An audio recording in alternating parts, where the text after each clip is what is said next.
The story begins with Noah waking up in the body of a noble, which sounds awesome until he checks his status screen. And it's the kind of result that makes silence more terrifying than yelling, with every stat sitting at F rank, except his water magic, which is only E rank. It then turns out that he was born as the 13th prince of the imperial royal family, and the emperor is already eager to meet his newest heir. And after learning that Noah's strongest magical affinity is water, the emperor casually decides that his first birthday gift will be a territory, the region of Almeria, home to a large population of the Water Clan. And the moment those words leave his mouth, Noah's E-rank water magic suddenly changes to E+S. Moments later, the emperor asks to see Noah's stats, and Noah starts sweating because with numbers like his, he's expecting to get yeeted straight into the palace trash can. But somehow, when the screen shows up, his water stat has skyrocketed from a pathetic E to a shiny doubles rank. Everything else was still bottom of the barrel F, but nobody cared anymore. A literal baby had just set the record for the highest water affinity they'd ever seen. So that alone was enough for the emperor to take a strong liking to him. Turns out, the reason Noah's water magic skyrocketed was because of the fief gifted to him by his old man. Though oddly enough, on his private stat screen, it still showed as E+S. As for his other boosted stats, those apparently came from his maids, and he still has no clue why, but the more servants he's got, the stronger he gets. And as for his level, it's still stuck at 1, but it's got no cap, so it's only a matter of time before he breaks the system. For now though, he's stuck being a weakling with potential. During breakfast, one of his maids, Evelyn, walked in and let him know that his brothers were here. Not just any brothers either, but the 1st and 4th princes. Now in theory, sibling visits sound wholesome. But after 6 years in this world, Noah's already figured out these two are royal-level assholes, so he knows he needs to tread carefully. He made his way to the lounge and met them with the usual formalities. Then, the first Prince Albert suddenly announced that he had brought Noah a present. His servant carried it in, and the moment Noah laid eyes on the sword, his blood ran cold. That damn thing was cursed, and he could literally see tortured souls swirling around it. And of course, Albert knows damn well this thing is haunted, but he plays it off like it's just a nice gesture. And Noah couldn't just reject a gift from the damn crown prince, so he had no choice but to accept it, fully aware that this was gonna come back to bite him hard. He grips the hilt and slowly raises it, while Albert casually explains that this is a water attribute magic sword, and over 120 knights have already died trying to wield it. That little fact sends a chill down Noah's spine, and he immediately loosens his grip. But the 4th Prince Henry chimes in, reassuring him there's nothing to worry about. According to him, everyone who wasn't worthy of the blade dropped dead the second they touched it. So if Noah was going to die, it would have already happened. The only reason he's immune is probably because of his double S ranked water affinity. And sure, that's kind of comforting, knowing he's not going to die. But Noah's still pissed that Albert basically used him as a lab rat just to test the theory. He can't say that out loud though, so he just keeps his cool and waits for Albert to take his leave so he can finally relax. Later that day, while walking through the corridor with his maid Zoe, Noah notices something's off. Her usual calm expression is gone, and she looks upset. He asks her what's wrong, but Zoe brushes it off, saying she's fine and doesn't want to trouble him with her problems. But Noah isn't buying it, and he firmly orders her to speak up, and she finally gives in. Zoe tells him she needs some time off to handle a family emergency.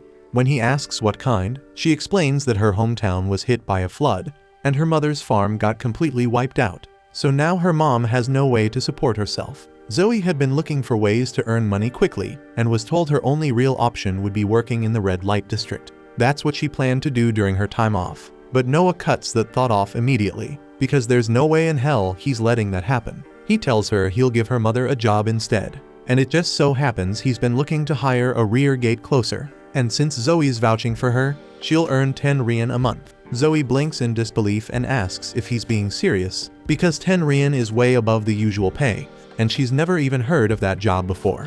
That's because Noah just made it up on the spot, and it doesn't matter because it's his cash, and he'll use it how he damn well pleases. He also tells her he's got a spare house sitting on the outskirts of town so they can stay there rent-free. Zoe's been loyal to him since day one, so there's no way he's letting her throw herself into a life like that over some stupid flood.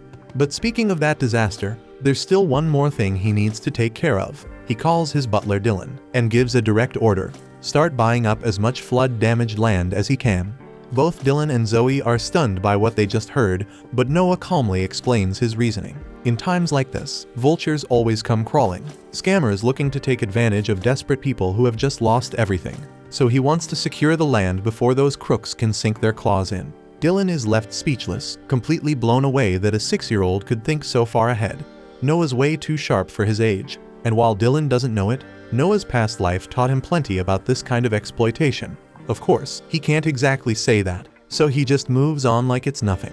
Dylan's fully on board with helping him buy the land. But there's one huge problem, and it's the cost, and he estimates the whole thing's gonna run around 700,000 rian.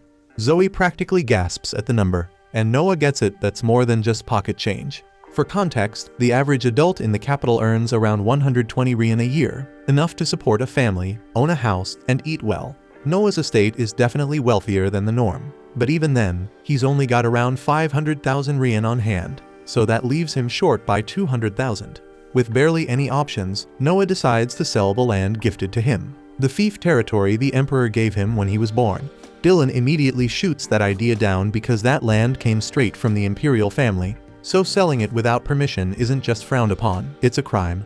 Noah knows the risk, and he knows the consequences, but he's still willing to go through with it.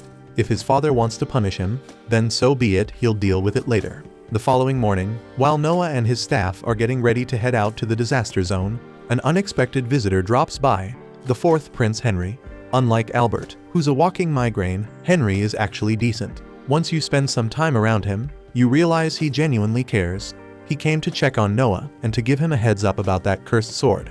Apparently, the damn thing has a will of its own, so even if Noah's immune to the curse, the blade won't behave unless it recognizes him as its master. That info sticks with Noah, and he appreciates Henry for not being a complete tool. And soon after, Noah sets out for the village of Dasso. When he arrives, it's worse than he imagined. Calling it flood damage is putting it lightly. The place looks like Poseidon and Kratos threw hands here and forgot to clean up, as entire sections of the village are shredded.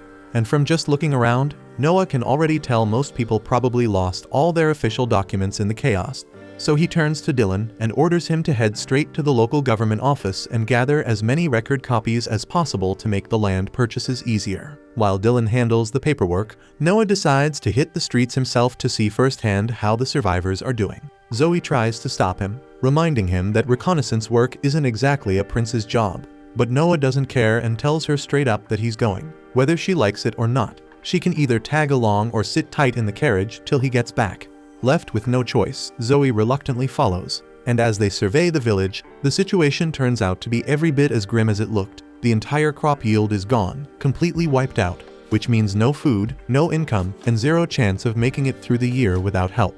Then a bell rings out through the village, and all the townsfolk start gathering around what used to be the town square. Zoe figures it must be time for food distribution, as the Empire usually sends relief funds to disaster-hit areas like this. Noah's glad to see that at least some parts of the system are working the way they're supposed to, so he makes his way over to join the crowd for a meal. But the second he takes a bite, all that goodwill evaporates. The food is so bad, he's convinced even Indian street food would taste gourmet compared to this disaster. The broth is a watery, bitter mess, and he's pretty sure the veggies in it are half rotten. One of the villagers overhears Noah's grumbling and, not knowing who he is, assumes he's just another victim of the flood. The man tells him the food always tastes this bad, and even when they complain, nothing ever changes. The cooks don't give a damn about hygiene or food safety. They just slap whatever they have into a pot and call it a day. Just then, a loud announcement cuts through the chatter. An inspection is underway. Noah asks Zoe what's going on, and she explains that the local government official Lord Garl is here to check the food quality. Garl strolls over to the pot of mystery stew, takes one look at it, and thinks it's absolute garbage. But since he's not the one eating it, he couldn't care less, and he casually tells the chef to whip up something actually edible for him back at the mansion. The chef nods, grinning, clearly in on the arrangement.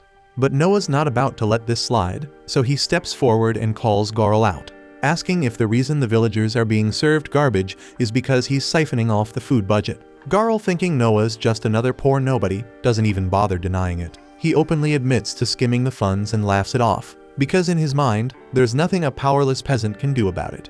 Listening to this arrogant bastard brag about stealing from flood victims makes Noah's blood boil. The fury hits him so hard that the cursed sword in the carriage begins to stir in response.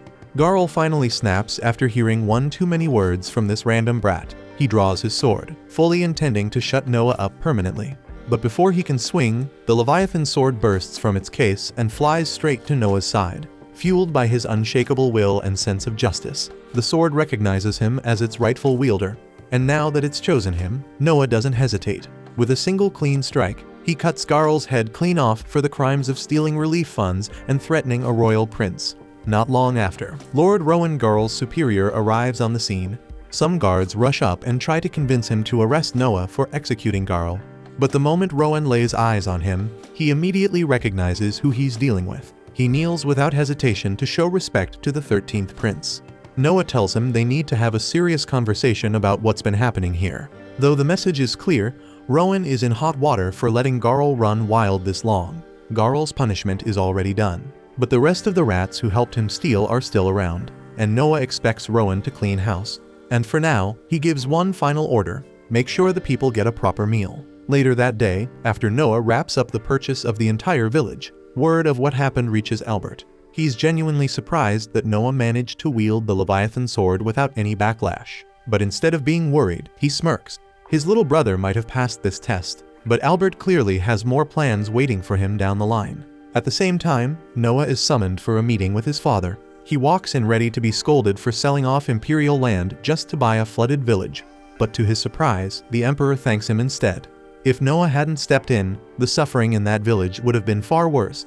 It's clear to him now that Noah's no ordinary prince. He's capable, so he asks him to keep using that strength for the good of the empire. And Noah cheerfully accepts the request without hesitation. The next morning, Noah finds himself walking down the quieter end of Raid Street, headed for a small, tucked-away diner that not many tourists know about. Word around town is that a certain street performer's been making waves there lately, and he's curious to see what the fuss is about. Slipping inside, he picks a quiet spot and takes a seat, keeping a low profile while casually letting his gaze drift around the room. At that moment, a girl with pink hair steps forward and begins to sing. Her voice pours through the diner like a breeze, so Noah recognizes her immediately as Alice, the street performer he heard about. As he listens closely, he figures her voice isn't bad at all, but even without being a music expert, he can tell her technique is still pretty rough. She's got talent, sure, but there's a long road ahead. Still, one thing's crystal clear: she's giving it her all. Every note she hits, every line she sings, she pours her heart into it. She's not doing this just for fun. She's trying to grow, trying to survive on what little she has. Out of nowhere, the vibe in the diner shifts completely when three rough-looking men burst through the doors. They start shouting and instantly pull all attention their way. The moment they spot Alice, they begin yelling at her, demanding to know why she's wasting time singing instead of finding a real way to pay off her parents' debt. At their words, Alice shrinks back, clearly terrified. As the men close in on her, her voice shakes as she tells them she doesn't have the money yet.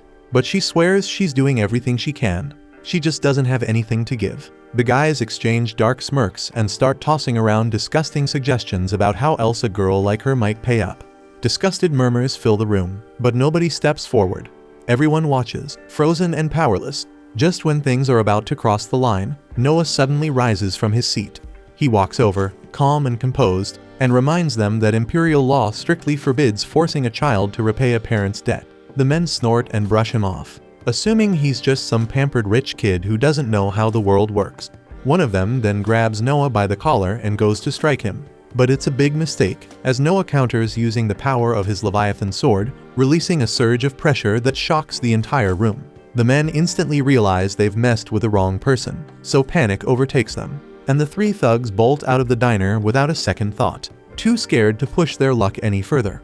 With the danger gone, Noah turns back to Alice, his voice gentle this time. He asks her how much she needs to make it through the month, and she hesitates before explaining that most of what she earns goes toward her mother's medical care. After hearing everything, Noah calmly tells Alice that from now on, he'll be giving her 25 rein every month so she can focus entirely on her singing without worrying about money. He also promises to raise the amount as her skills improve, encouraging her to keep chasing her dream without fear holding her back. Deeply moved, Alice thanks him with genuine emotion, telling him how much his kindness means to her. She promises she won't let him down and swears to work hard and keep growing as a singer. Later, Noah heads back home, only to find the same three thugs from earlier kneeling at the palace gate. Heads bowed, they're practically groveling, desperate to apologize for what happened. One glance is all it takes for Noah to realize what's going on.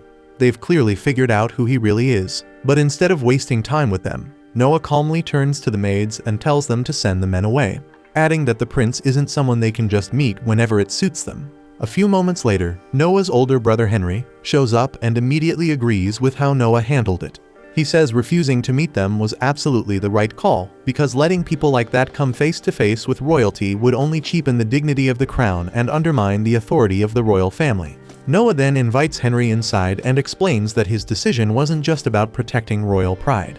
He tells him everything that went down at the diner and admits that if he had spoken to the men personally, they might have assumed he was angry and start avoiding him. And if that fear keeps them away from Alice, then that's exactly the outcome he wants. Henry listens carefully and finds himself genuinely impressed. For someone so young, Noah was already thinking several steps ahead. He even admits that most of their brothers, despite being around Noah's age, wouldn't have had that kind of foresight, and the realization makes Henry even more proud. Henry then brings up the Leviathan sword and asks if the rumors are true that Noah has actually mastered it. Noah confirms it's true and says he was only able to do it thanks to the advice Henry gave him earlier, and to demonstrate it, he casually summons the Leviathan sword right in front of him, making it appear as if it materialized out of nowhere. Henry stares in disbelief because he didn't even know the Leviathan sword could do something like that. Noah explains that the blade didn't actually appear from thin air. It had been hidden beneath his sleeve the whole time, compact and dormant, until it expanded at his command. The sword itself had a will, and it was the one that taught him how to use the ability. Henry admits he had no idea that was even possible and praises Noah for discovering it on his own. Afterward, outside the palace walls, the same three men from earlier are still lingering around, clearly waiting for another chance to confront Noah. The moment one of them spots him approaching, he suddenly lunges forward to attack. But Noah doesn't even flinch, and with a calm expression, he releases just a sliver of the Leviathan sword's power. The shift in pressure is instant, and the man recoils in pure terror and immediately starts begging for forgiveness.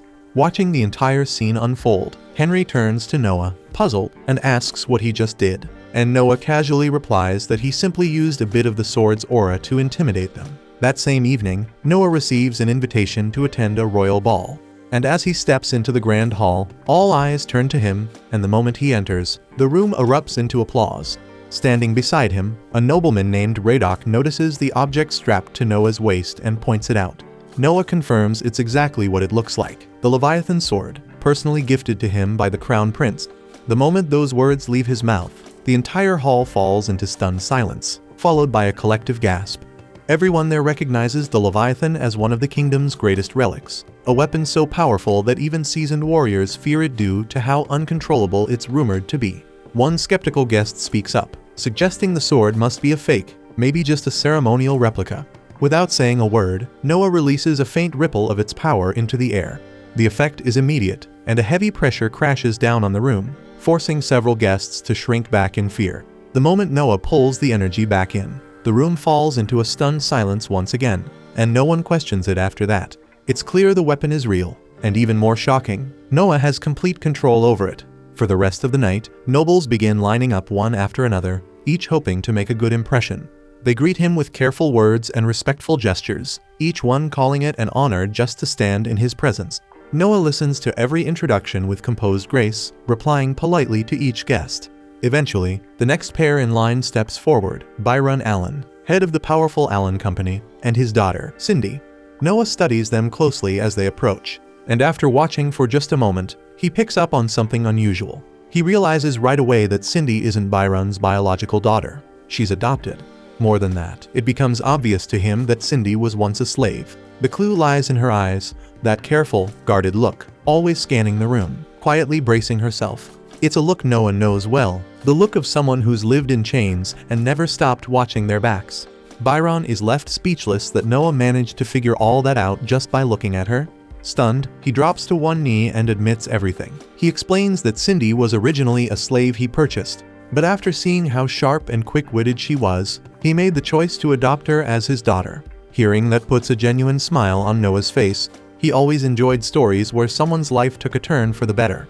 Moved, Noah invites both Byron and Cindy to visit his estate sometime soon, saying he'd love to hear more about Cindy's past in detail. Byron bows respectfully and agrees, saying it would be his honor. After exchanging farewells, the two politely excuse themselves from the party.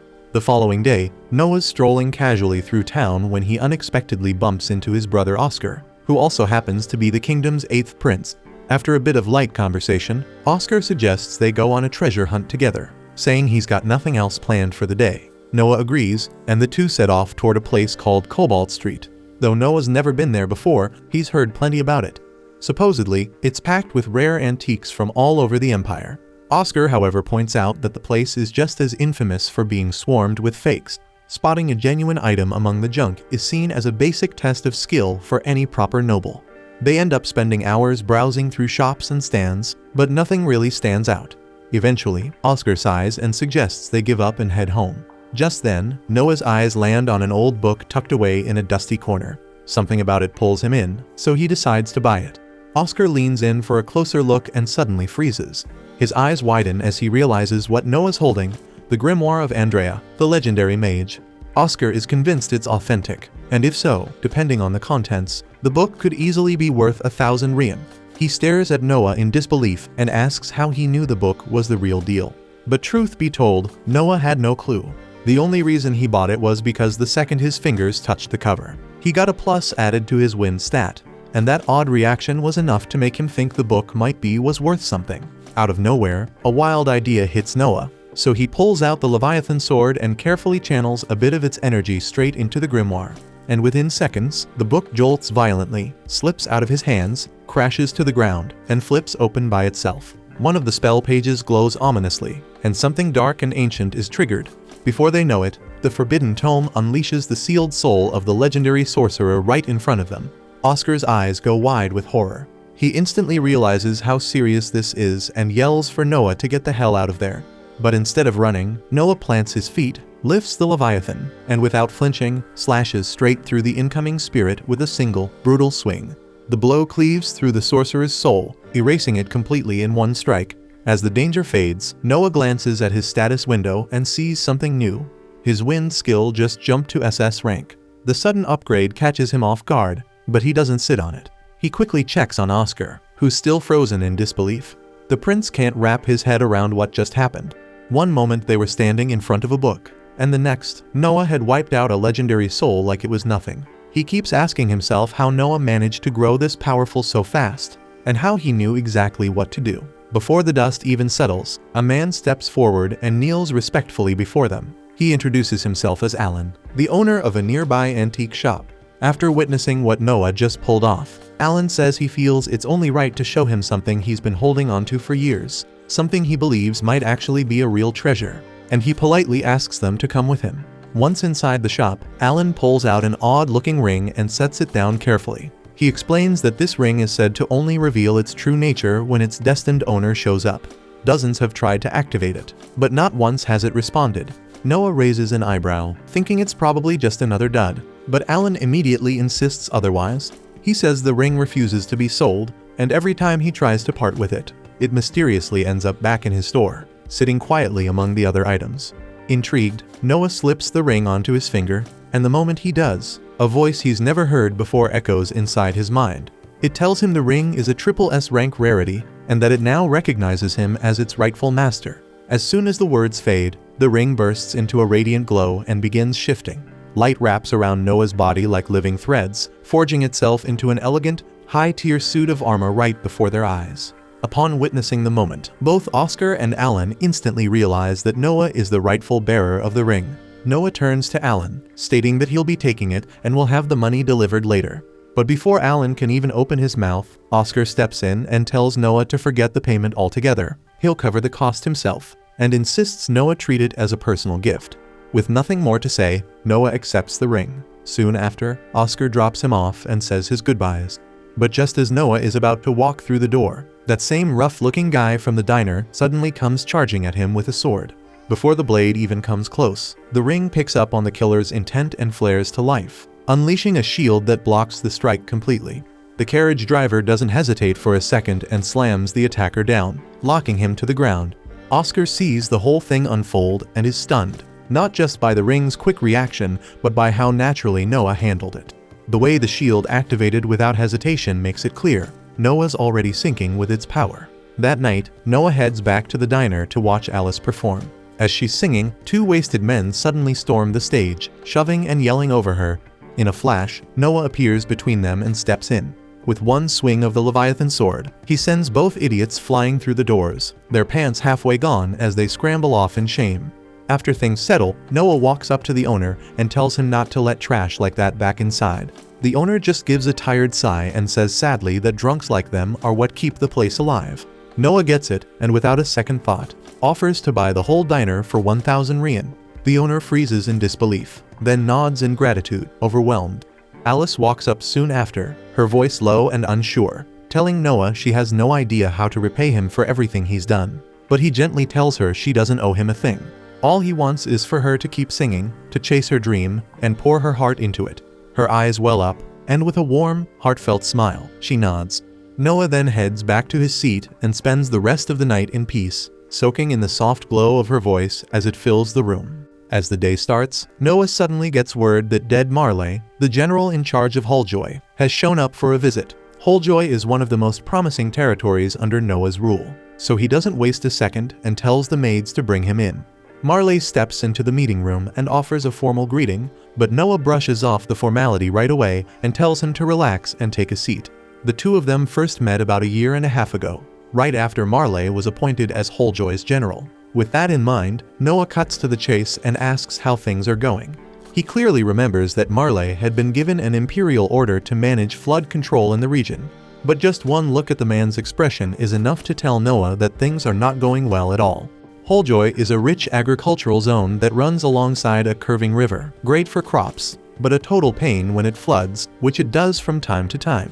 That's exactly why the Emperor ordered financial support for disaster prevention. But Marley admits he hasn't been able to get anything off the ground, and the biggest roadblock is the finance minister, who keeps coming up with lame excuses to delay releasing the funds. The second Noah hears that, his mood darkens. It reeks of corruption and mishandling of public funds, and he's not about to let that slide. Without missing a beat, he tells Marley to tag along, because they're going to have a little face-to-face with the minister himself. A short while later, Noah shows up for lunch with the finance minister, and the guy turns out to be every bit as bloated and slimy as Noah imagined. The man tries buttering him up with some empty compliments, but Noah shuts it down fast and asks why the hell he hasn't handed over the money Marley needs to fix Hulljoy's flooding issue. The minister stays calm and claims he's got a valid reason, but before he can even spit it out, Noah cuts him off and warns him not to think he can talk down to him just because he looks young. Last he checked, treating a royal with disrespect was still punishable by death. That gets the minister squirming a bit, so he hurries to explain that after last year's flood, the emperor was kind enough to give Hulljoy a tax break, so he figured they could just use the money they saved to handle this year's flood situation. Noah stares at him like he's gone insane. That might just be the dumbest excuse he's heard in all 6 years of living in this world. He flat out asks the man if he thinks he's talking to an idiot. The tax exemption was clearly given because Hulljoy couldn't afford to pay anything in the first place. So to act like they've got extra funds lying around now is just a slap in the face to Noah's intelligence. The minister instantly realizes he's knee-deep in trouble, so he scrambles to come up with another excuse. Then he blurts out that the reason he can't release the flood funds is because he needs them for the emperor. He clearly thinks dropping the emperor's name will shut Noah up for good. And his excuse is that the emperor is getting old and wants to build a royal villa for him to relax in. That's the final straw for Noah. So he stares the man down and tells him he's just committed a serious crime. Not only did he dare to call the emperor an old man, but he also used the emperor's name to justify embezzlement. And worst of all, his excuse boiled down to, sure that territory's underwater, but we've got to build a fancy house. It's the dumbest thing Noah's ever heard. The minister instantly drops to his knees and starts begging for forgiveness, knowing full well he screwed up beyond saving. But Noah tells him flat out that if he doesn't want the emperor to hear every word of this disaster, he'd better cough up the money. The man takes off in a panic, desperate to fix his mistake before it cost him his head. With that mess taken care of, Marley finally breathes a sigh of relief and thanks Noah for stepping in. He also apologizes for dragging him into the middle of such a headache, but admits there was no way he could have dealt with the finance minister on his own. As Noah gets ready to head back, a messenger suddenly rushes in with news. The emperor has requested a meeting with him. Noah is startled because it's not often his father calls him out of the blue like this, so whatever it is, it must be serious. So without wasting a second, he makes his way to the imperial palace. Once he arrives, Noah greets his father. But the Emperor tells him there's no need for all the formality. First things first, he congratulates Noah on how well he handled the finance minister. Noah's a little stunned that the Emperor already knows about something that happened barely moments ago. But then he's reminded, knowledge is power, and when you're the Emperor, your information network is second to none. Noah humbly accepts the praise, but says he only did what he believed was right. Even so, the Emperor is clearly impressed. He tells Noah it's no small thing for a 6-year-old to see through deception so easily. And to top it off, he also heard about how Noah mastered the power of Leviathan in such a short time, which is especially impressive, given how dangerously dark that sword's magic really is. Noah knows exactly how dangerous Leviathan really is, because if he hadn't intervened back at the party, that sword would have wiped out every last person there without hesitation. But even with all that insane power, Noah still hasn't properly learned how to wield a blade. That's why the Emperor decided to assign him a personal instructor. Not just anyone either, this is Damian Noble, the Empire's undefeated champion and the greatest swordsman alive. The Emperor wants Noah to absorb everything he can from him, and Noah agrees to the arrangement. But before any formal training begins, Damian suggests they have a little friendly duel first. The Emperor raises an eyebrow, thinking that's a bit unfair since Noah's never been trained in sword combat. But Damian reassures him that it's just a light test to gauge Noah's raw potential. Eventually, the Emperor gives the go-ahead, so Damian lifts his sword and tells Noah to attack however he likes. Without hesitation, Noah grabs Leviathan and charges straight in. As the fight begins, Noah suddenly feels the instincts and battle experience of Leviathan's previous wielder flooding into him, and his swordsmanship gets sharper by the second. Blow after blow, he holds his own, and soon, he and Damian lock blades in a clash of raw force. Just when Damian thinks he's gained the upper hand, Noah flicks his sword upward with perfect precision, disarming the Empire's greatest warrior on the spot. Both Damian and the Emperor are left stunned, as Noah has already reached the level of a swordmaster, so there's simply nothing left for anyone to teach him. The Emperor is left speechless, watching his 6-year-old son take down a legend in real combat. Still, he can't help but feel a wave of pride. As a reward for such an insane achievement, he offers Noah the role of head judge for this year's Knight Selection exam, and Noah's genuinely honored to take on the responsibility. The Knight Selection is a massive annual tournament where warriors from across the world gather to prove their strength. Inside the Empire, military power is everything. The top fighters from regional qualifiers all meet in the capital for a final showdown, and whoever wins earns the title of Knight. Once they're officially knighted, their first mission is to serve directly under the head judge. And since Noah's power increases whenever he gains a skilled subordinate, he's more than eager to see how it all plays out. The tournament is usually structured as either a round robin or single elimination. But Noah's already got a different idea for how things should go this year. He asks the Emperor for permission to scrap the regional qualifiers altogether and host the entire tournament in the capital because he wants to witness every battle with his own eyes. And he refuses to let any promising candidates get tossed aside just because he's not there to stop it. The Emperor grants full permission, telling him to run it however he sees fit. And with that, Noah gets straight to work putting his new plan into action. Back at his place, Noah casually asks Zoe if her home village ever sends anyone to compete in the Knight Selection exam. She says they do, but usually just one person, and that's only so the village can hope someone makes a name for them. Noah lets her know that he's decided to eliminate the regional preliminaries altogether, which means her village can send as many people as they like. Zoe's glad to hear it, but says there's still a huge problem. The reason they only send one candidate isn't just about odds, it's money. They simply can't afford the cost of travel and staying in the capital for the duration of the exam. The entire village has to scrape together every coin just to send that one person. So the idea of sending more just isn't realistic. But Noah doesn't like the idea of potential talent being wasted because of money, so he decides right then that he's going to personally cover travel and lodging for all candidates this year. It's a generous move, no doubt, but also an expensive one. Housing that many people in the capital would normally be insanely expensive, and there's no way they can just throw that kind of money around. But Noah already has a plan. He says he'll purchase all the vacant buildings in the area and use them to house the candidates. And if that still doesn't cut it, he'll build a hostel from scratch. That way, whatever they spend won't go to waste after the tournament's done. As for food, he plans to get in touch with all his merchant contacts and secure the best deal possible. Eventually, Noah brings Byron in and asks him for a cost estimate on the whole operation. But when Byron gives him a number, Noah immediately gets stunned because the price is way too low. There's no shot Byron would make any profit like that. But Byron brushes it off, saying it's fine, he just wants to support the prince. But Noah doesn't buy that shit because he knows damn well that merchants never give anything away unless there's something in it for them. So he calls Byron out and asks him to cut the act and just say what he wants in return. Byron is honestly impressed that a kid Noah's age understands how business really works. Since the mask is off now, he admits he was hoping Noah could pull a few strings during the next castle staff selection, just enough to get one of Byron's people hired. That way, if something important ever goes down within the castle walls, Byron would be among the first to know. Noah agrees to the deal, and to show he's serious, Byron swears full loyalty to Noah and Noah alone out of everyone in the royal family. Adding Byron as a subordinate gives Noah a solid stat boost, but just as he's checking his stat window, he notices something weird. His water magic stat just dropped by 1 rank. Most of that stat comes from the land he governs, which means something bad must have just happened in Almeria. Noah then heads straight to his father to report that something's going on in Almeria. The emperor listens carefully and believes him, but still asks how Noah could possibly know such a thing. Noah obviously can't reveal the existence of his stat screen, so he keeps things vague and says he's just been picking up on signs for a while now.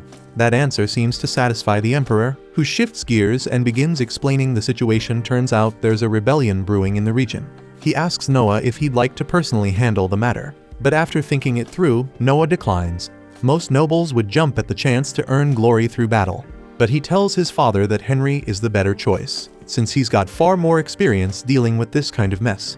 Later that evening, Noah and Henry ride together in a carriage, and Henry asks if he's really okay giving up such an opportunity. In a country like theirs, Noah could have boosted his status big time by securing a major battlefield victory. But Noah tells him the truth: he doesn't believe he's strong enough yet to lead troops into combat. And even if he somehow survived, he'd likely lose good soldiers in the process. And that's not something he's willing to risk just to chase a title. All of a sudden, Leviathan sends a warning of hostile intent nearby. So Noah immediately tells the driver to stop the carriage. He's certain it's a group of rebels trying to assassinate him. And since he's the target, he leaps out and sprints away from Henry, putting as much distance between them as he can. Right after that, 4 massive jets of water erupt from the ground, aiming to converge on him. But Noah already has his shield up and blocks the attack without a scratch. The rebels then rush in to finish the job, but they're completely out of their depth. Noah takes them down one by one in mere seconds, his technique too polished, his speed too fast. Henry watches the whole thing unfold and is honestly stunned by how easily Noah handled them. The only downside is that they didn't manage to interrogate anyone. They could have gotten useful intel if they'd kept one alive. That's when Noah casually mentions they're not dead. He only knocked them out, so Henry is free to interrogate them to his heart's content. Not long after that, Noah learns that the rebel forces in Almeria are made up mostly of cavalry.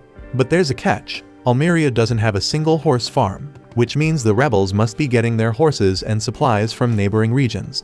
And that little piece of intel sparks an idea. Noah summons Byron and gives him a very specific order: buy out every last bit of horse feed from the territories surrounding Almeria.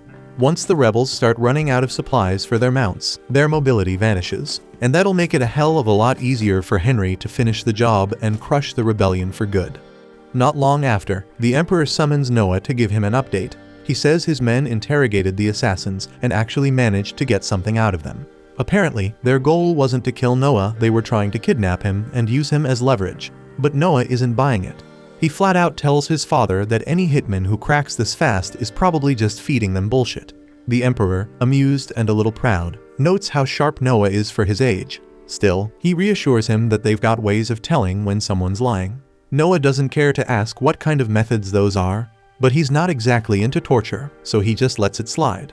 Then the Emperor switches gears, giving Noah credit for acting fast and crushing the rebel threat before things got out of hand. He's especially impressed that Noah had the foresight to target the enemy's horses. That catches Noah off guard because he only told Alan to start buying horse feed a few minutes ago, and somehow his dad already knows about it. But the Emperor keeps going, saying that while starvation is a common strategy, one even the Crown Prince Albert wanted to use to humiliate the rebels. But Noah went a step further. Instead of just starving the men, he cut their power by focusing on their horses.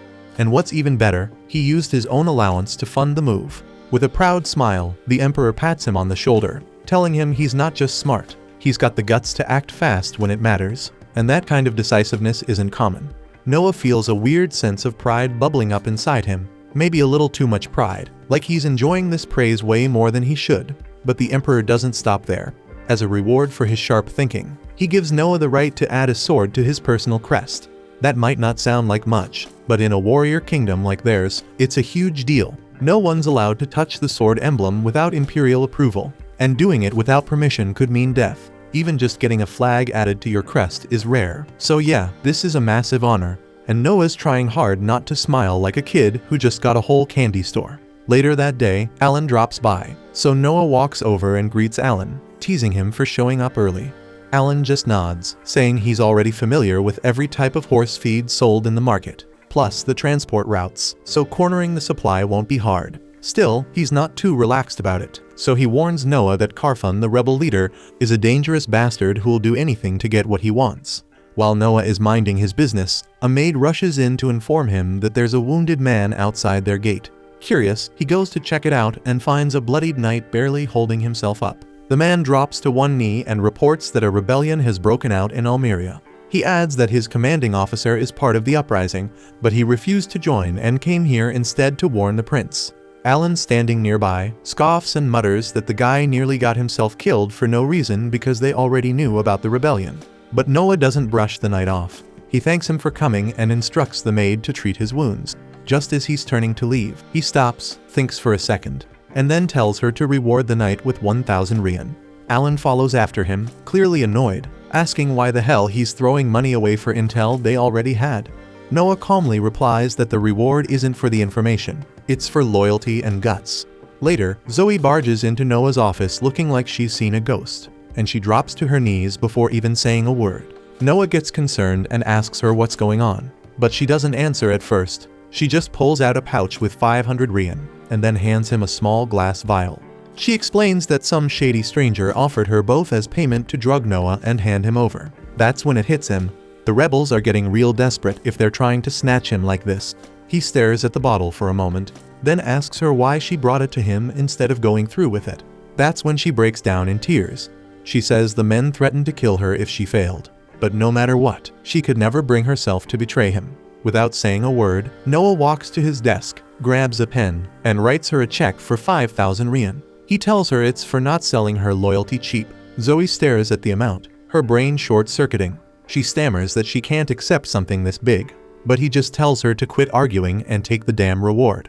As she keeps crying and thanking him, he quietly says there's something else she needs to do. He tells her he's going to drink the sleeping drug, and once he's out cold, she's going to deliver him to the bastards who made the offer. Then she's to run as fast as she can before they get the chance to shut her up for good.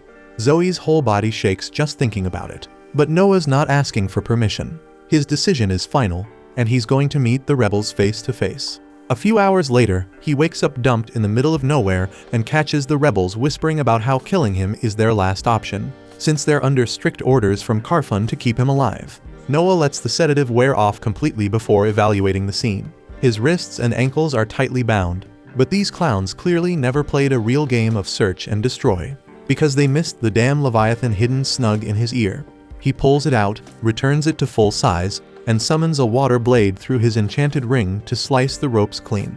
With that out of the way, he taps into the sword's memory to review what went down. He watches himself slumped unconscious in his office while Zoe bolts out the door, and the rebels swoop in around him. They didn't even bother chasing her, as their orders were extract Noah fast. Then he was hauled into a wide open carriage and driven off. Now fully caught up, Noah shifts his focus to the rebels chilling around a campfire.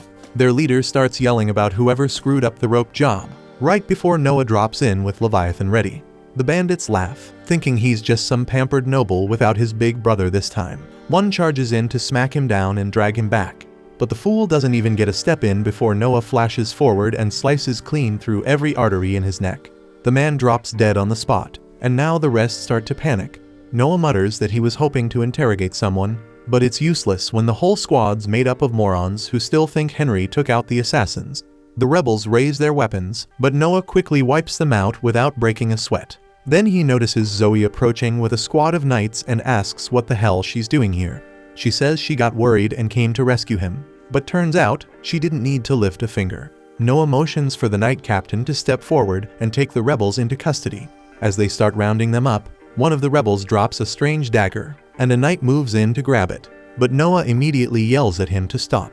Everyone freezes as Noah steps toward the blade, sensing a heavy wave of cursed energy radiating from it, something only he can pick up thanks to his link with Leviathan. He vaguely recalls overhearing the rebels mention a cursed dagger they were saving as a last resort. As he stands before it, he feels the deep malice of whoever laid the curse, and for just a second, he catches a glimpse of the bastard's face. Noah instantly realizes that the face he saw belongs to the leader of the rebels and decides to handle it himself. He speaks to Leviathan, asking if it can help him pull this off, since something like this should be ridiculously easy for a legendary water element sword. Leviathan answers by glowing, and Noah channels its cursed energy to fire a stream of corrupted water straight into the sky. The cursed torrent shoots far above the clouds and across half the empire, eventually reaching Carfun and striking him directly. The following morning, the Emperor summons Noah once more and kneels down to his height, patting his shoulders in praise for the unbelievable feat he just pulled off. Reports say the rebel leader was found dead with a clean hole drilled straight through the center of his forehead, clearly made by a jet of water, and the Emperor knows there is no one else who could have done that except Noah. Noah confirms it, explaining that he used the hatred embedded in the cursed dagger to lock onto the rebel leader, then landed a no-scope headshot from hundreds of miles away. With their leader gone, crushing the remaining rebels becomes an easy job for Henry, and before long, everyone involved is captured. Later, a massive assembly is then called to decide their punishment, and the Emperor orders the culprits to be drawn and quartered. The crowd is pleased with the sentence, but Noah steps forward and respectfully kneels before the Emperor, telling him that he should not do that. The entire hall freezes at his words, especially the Emperor, who asks what he is talking about. Noah explains that punishment must follow the law, and there is no provision for quartering anyone. According to the law, the rebel leaders are to be split in half, while the rest are sent to forced labor camps, and Noah insists that this is how it should be handled. The Emperor asks how he could possibly refuse the most brutal death for those who dared rebel in his own territory. Noah calmly replies that if the Emperor breaks the law, it would damage his reputation and undermine the people's trust. Everyone is left speechless by that answer, but the Emperor ultimately agrees with Noah. He says they will follow the law, then adds that the criminals should still receive the harshest punishment the law allows, without any compassion. Noah has no objections, so the Emperor turns to the Prime Minister and orders him to see that everything is carried out to the letter of the law. The entire court bursts into applause, showering Noah with praise for daring to correct the Emperor so boldly and for doing it with logic and respect.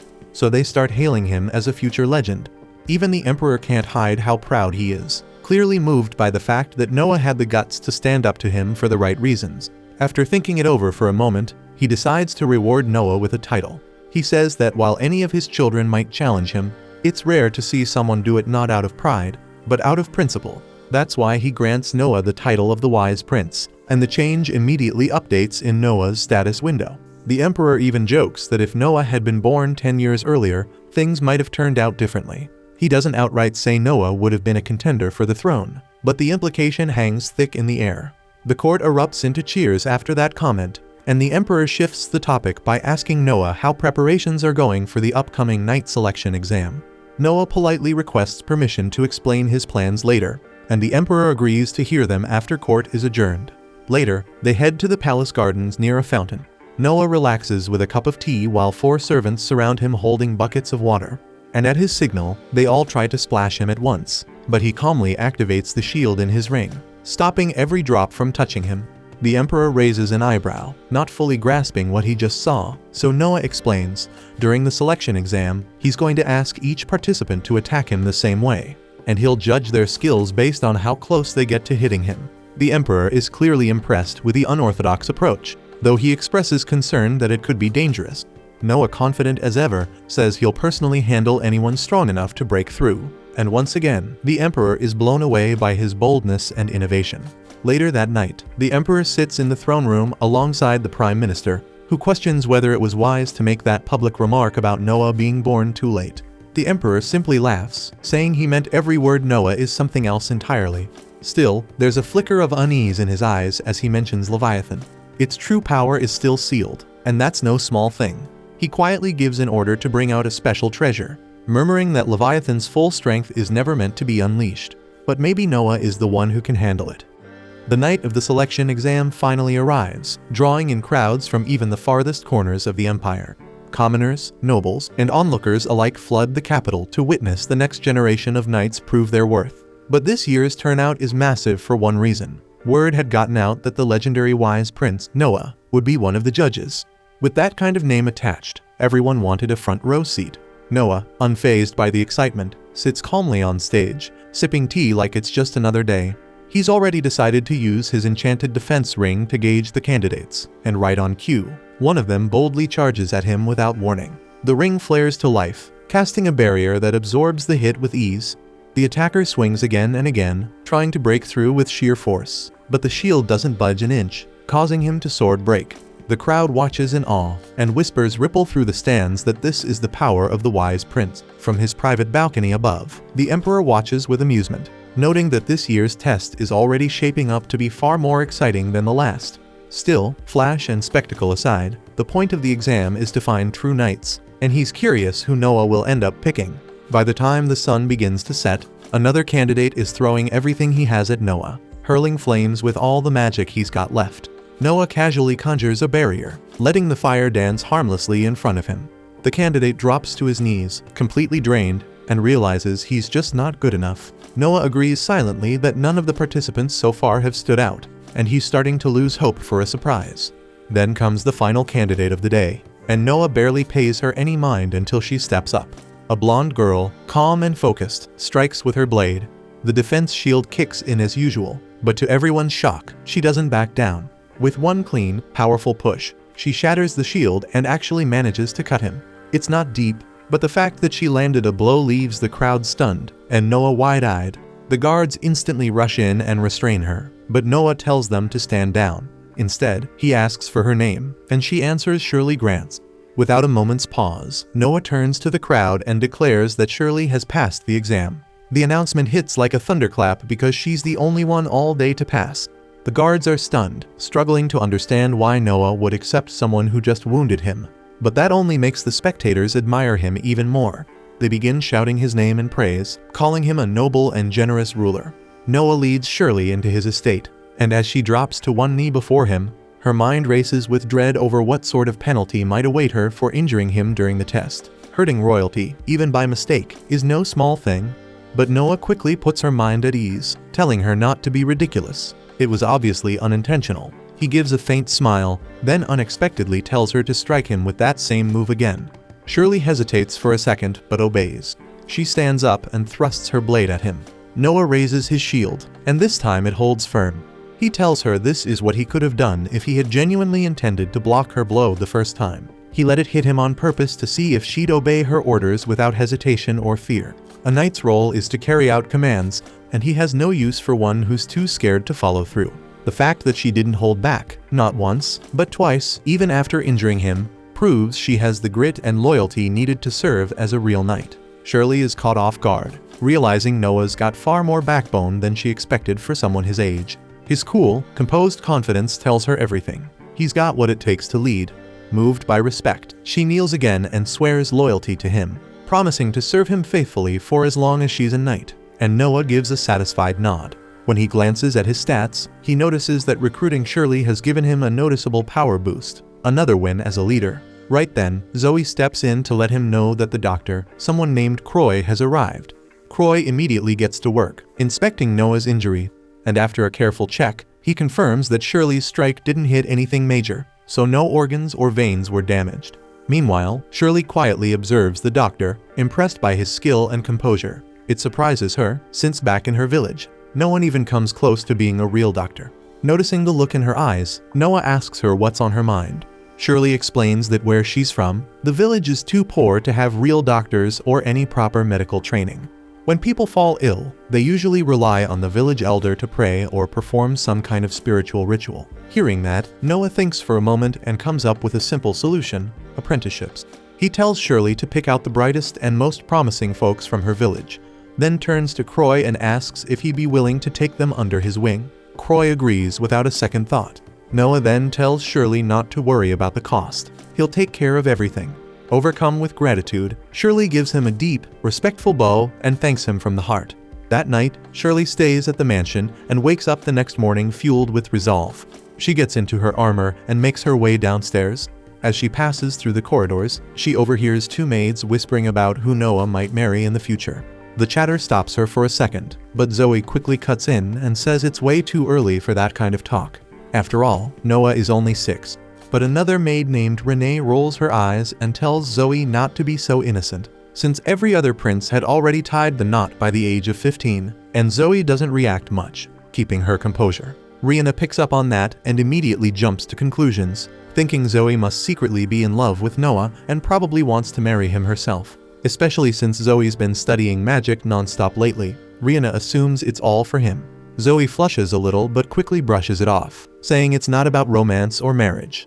She just wants to be useful to him because of everything he's done for her. With that, she hurries off, leaving Rihanna to stew in her own theories, and Shirley just silently watches wide-eyed as Zoe walks away. At the same time, the knight recruitment results are in, and Noah is handed the final report. The head knight praises his choices and thanks him for his insight, saying that thanks to him, only the finest candidates made it through. Noah feels quietly proud, knowing the kingdom's in good hands. To celebrate the successful selection trials, he decides to host a small gathering the next day. He even asks his childhood friend Alice to perform that evening, wanting the celebration to be cheerful but meaningful too. While the celebration is in full swing, Byron steps in to pay his respects to Noah. Noah greets him with a smile and mentions that he actually arranged the event partly with Byron in mind. He points out that a lot of merchants connected to the royal family are here tonight, making it the perfect time for Byron to mingle and build some solid business ties.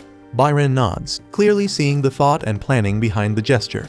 The party rolls on with music, laughter, and a shared sense of accomplishment in the air. A little while later, Zoe approaches Noah and tells him he's just received a letter. The envelope stands out. There's no name, no sender, and the person who dropped it off vanished right after delivering it. Before Noah cracks it open, Shirley warns him to be careful because it might be something dangerous. Noah gently taps the letter with the Leviathan sword to test for any threats. The sword remains silent, which tells him it's safe. He unfolds it and finds a warning inside, one that hints at suspicious activity brewing among what's left of the Almeria rebels. No other info is given, but Noah starts connecting the dots. It doesn't take long for him to guess that the messenger must have gone undercover to dig into the rebel movement. He thinks back and remembers it's probably that soldier from before, the one who warned him about the rebellion not too long ago. Zoe hears that and admits it makes sense. The guy did seem pretty loyal to Noah. But Noah shakes his head, saying this is serious because if that soldier's out there playing spy without the proper training, he's walking straight into a death trap. Noah decides to loop in his brother Henry and let him know what's happening, hoping he can pull the plug before it turns ugly. But by the next morning, it's already too late. News comes in that the soldier was found out and tortured. The only silver lining is that Henry's squad managed to rescue him just in time. Noah feels the weight of it hit him hard. He blames himself for not catching on sooner. The soldier took the pain and never gave up any intel, and Noah quietly thinks maybe he should have just let it out, because no secret is worth the life of someone that loyal. He tells Zoe to send word to Henry's squad, do whatever it takes to keep him alive. He's not ready to lose someone who'd risk that much for his sake. The following morning, Noah heads out with Shirley to pick out a gift for Henry to thank him for putting down the rebellion. They swing by a local antique shop where the merchant lays out a variety of high-end items, but none of them really stand out to Noah. What grabs his attention is something hidden beneath a cloak. Curious, he asks the shopkeeper to uncover it. The merchant praises Noah's sharp instincts, then removes the cloth, revealing a stunning glass statue of a goddess. It's the work of a renowned artisan named Lindsay, and only 2 of them were ever made. Noah studies the piece for a moment, then calmly says he'll buy it and hands over 10,000 rien. But just as the deal's about to close, his brother Oscar walks in and freezes when he sees the statue. Turns out Oscar owns the other one and has been searching high and low for this second piece to complete his collection. But Noah's already claimed it. Without missing a beat, Noah steps toward the sculpture and smashes it. The room falls silent as the rare, priceless art crumbles into shards. Then Noah turns to the merchant and tells him the money will still be delivered. Oscar instantly figures out what just happened. With one destroyed, the remaining piece becomes a one-of-a-kind, making his statue that much more valuable. Oscar laughs, shaking his head, and admits the move was brilliant. Exactly the kind of wild thinking he's come to expect from Noah. Outside the shop, Noah notices Shirley looking thoughtful and asks what's on her mind. She admits the plan was genius, but she didn't expect him to wreck something so rare. Noah responds that the statue wasn't the real prize, It was just glass, but what truly matters are people. Those who give everything they've got, who stay loyal even when it's hard. And that's the kind of treasure he values. Shirley's heart swells with pride. She now understands that Noah isn't just a leader, he's the kind of person legends talk about. And without hesitation, she swears to follow him for the rest of her life. Noah simply says he plans to keep collecting treasures like her. 6 years fly by, and Noah's grown tall and confident, and now 12 years old. As he gets ready to set out on another journey, the royal staff and maids gather to see him off, watching with admiration as their young master moves forward toward his next chapter. A few days after turning 12, Noah sits alone at the breakfast table while Zoe quietly serves him. His focus though drifts toward the new maid Gigi, who's standing by the window, completely distracted. He casually asks if something's bugging her. Gigi, still staring outside, says the line of people bringing his birthday presents hasn't slowed down even after 3 days. Noah gets why she looks so baffled, and Zoe chimes in, mentioning that last year the gifts kept coming for an entire week. Gigi's jaw nearly hits the floor hearing that, but Noah explains it's not just about taking gifts and moving on. Every single one has to be documented, with the sender and content listed. Definitely not something you finish in an afternoon. But thankfully he has Evelyn, one of his most reliable maids, handling it all, which lets him stay out of the mess. Once breakfast is done, Noah heads over to the Ministry of Military Affairs. The Emperor himself had tasked him with some work there. He arrives at the minister's office, occupied by none other than the 4th Prince Henry. The prince greets him alongside a knight, then cuts straight to business. An imperial order has landed on their desk. They're to send a military force, led by Knight Captain Rias, to crush a rebellion flaring up in the Empire's southern territory. The rebels, mostly barbaric forces, are overconfident and brutal, and the plan is to hit them hard with overwhelming force. Still, before executing the plan, Henry wants to hear Noah's thoughts. The plan sounds solid to Noah, and he turns his attention to Rias. The knight is Henry's direct subordinate, and someone who's proven himself many times on the battlefield. Noah says he trusts Rias with the mission, but before giving the final nod, he asks him just one thing: how many troops he's actually taking with him. The moment the question lands, Rias starts sweating bullets and struggles to come up with an answer. That sets Henry off, and he immediately demands an explanation. Rias collapses to his knees, begging for forgiveness. Noah quickly steps in to cool things down and tells Henry not to blow it out of proportion and explains what's really going on. See, war funding from the imperial court depends on the number of soldiers a general claims to lead. Some generals pad the list with merchants, workers, or random helpers just to inflate the numbers and pocket the extra cash. Rias tries to apologize again, but Henry's still fuming at him for pulling that greedy stunt. Before things get out of hand, Noah steps in and tells them to relax. He explains to Rias that if he wants to recruit extra help for the army and skim a bit off the top for himself, technically, he's allowed to do that. Hearing this, Henry suddenly realizes that padding their ranks with civilians could make the army look bigger than it actually is, enough to freak out the enemy. He actually gives Noah props for exposing the scam and still finding a way it could work to their advantage. But Noah shuts that idea down fast and reminds them that the Emperor demanded a flawless win this time, and pulling tricks like that isn't worth the risk. He turns to Rias and bluntly asks how many non-soldiers he slipped onto the list. Nervously, Rias admits to registering around 2,000 of them. Noah immediately orders him to recruit 2,000 actual fighters to balance it out with no excuses. Rias, looking cornered, just nods and accepts. Noah then scribbles a note addressed to the Ministry of Finance and hands it over. That letter would get Rias full funding, as if all 2,000 were legit soldiers, and he's free to pocket every coin of it. The guy is stunned, not sure why he's being rewarded for pulling shady moves, but Noah, calm and cold, tells him that in exchange for the bonus, he expects a flawless victory with no screw-ups. Henry is honestly impressed. He watches how Noah turns even dirty schemes into fuel for discipline and motivation. On their way back, he asks if Noah's ever stepped into an actual battlefield. Noah shakes his head and glances at his stats. They're still stuck at level 1. In the Empire, royal children rarely make it past their teens. Most don't die from illness, despite what the records say. They're taken out by rival nobles chasing more power. That's why young royals are treated like precious resources, never sent to the front unless the Emperor himself gives the order. Henry reminds him he's already 12 and should taste real combat.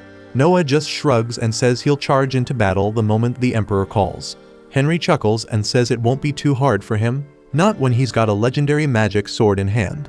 Right then, Henry's carriage jerks to a stop as a girl darts out in front of it. screaming for someone or anyone to help her. A second later, a group of kids spills out from the shadows behind her, chased by a pack of scumbags ready to haul them off to Little St. James Island. They grab the girls and start dragging them away, until Noah steps forward and calmly tells them to knock it off. The thugs, clueless about who they're messing with, sneer and tell Noah to go cry to his mommy and drink some milk like a good little boy. Noah couldn't care less about their lame-ass taunts. Instead, he coldly demands to see their registry number, since smuggling slaves without a license is straight up illegal in the Empire. The moment they get questioned, they lash out, but Noah's done playing. He summons Leviathan, and in a blink, slices through them with brutal precision, leaving them out cold but breathing. The crowd watches in stunned silence, clearly impressed even if they don't quite recognize him. Noah walks toward the shaken kids, about to reassure them, when some crusty old bastard limps out from the darkness and greets him with a slimy smile. The geezer proudly admits he's the brains behind the whole trafficking mess and smugly warns Noah to back off, claiming he's got the protection of the first Prince Gilbert. That's when Noah realizes this sleazy fossil must be a major partner in this operation, someone bold enough to flaunt royal connections. Now he's stuck figuring out how to deal with this without making it worse. The old creep tells Noah to hand over the girls and pretend none of this ever happened. But Noah isn't having any of that bullshit. He turns to Henry and asks if he knows the guy. Henry immediately shoots it down, saying he's never seen his ugly mug in his life. Noah shrugs and says same here. But just as the old man opens his mouth to explain, Noah shuts him up with a burst of Leviathan's cursed energy, knocking him flat. Then he raises his voice and mocks the guy, saying even nobodies now pretend to work for the first prince. He tells the crowd that while simple folks might fall for this trick, he and his brother sure as hell won't. Someone in the crowd finally recognizes him as the wise prince, and just like that, the public buys every word. Noah orders the soldiers to drag the thugs to Gilbert's place and tell him they were tossing his name around like fools.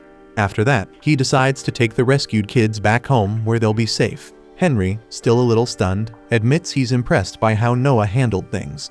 He explains that if those guys really were tied to Gilbert, killing them would have created a mess.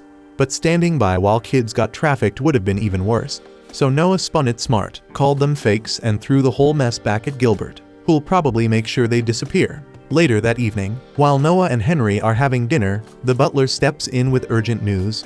Henry glances up and asks what's going on, but Noah answers before the man can. A messenger from First Prince Gilbert had shown up, delivering a statement about the thugs they caught. Gilbert apparently expressed his thanks for exposing the imposters using his name, claiming he planned to send them to court for a proper trial. But before that could happen, they supposedly drank poison and died. Of course, everyone knows that's a load of crap, and Gilbert clearly had them silenced. Noah turns to Henry and asks outright if Gilbert is really running a slave ring underground. Henry doesn't even hesitate. He nods and says Gilbert lives like a king, throwing money around like it grows on trees, so no way that lifestyle's funded legally, and Noah gets it. As the eldest prince born from a concubine, Gilbert has no shot at the throne, so there's nothing stopping him from turning shady.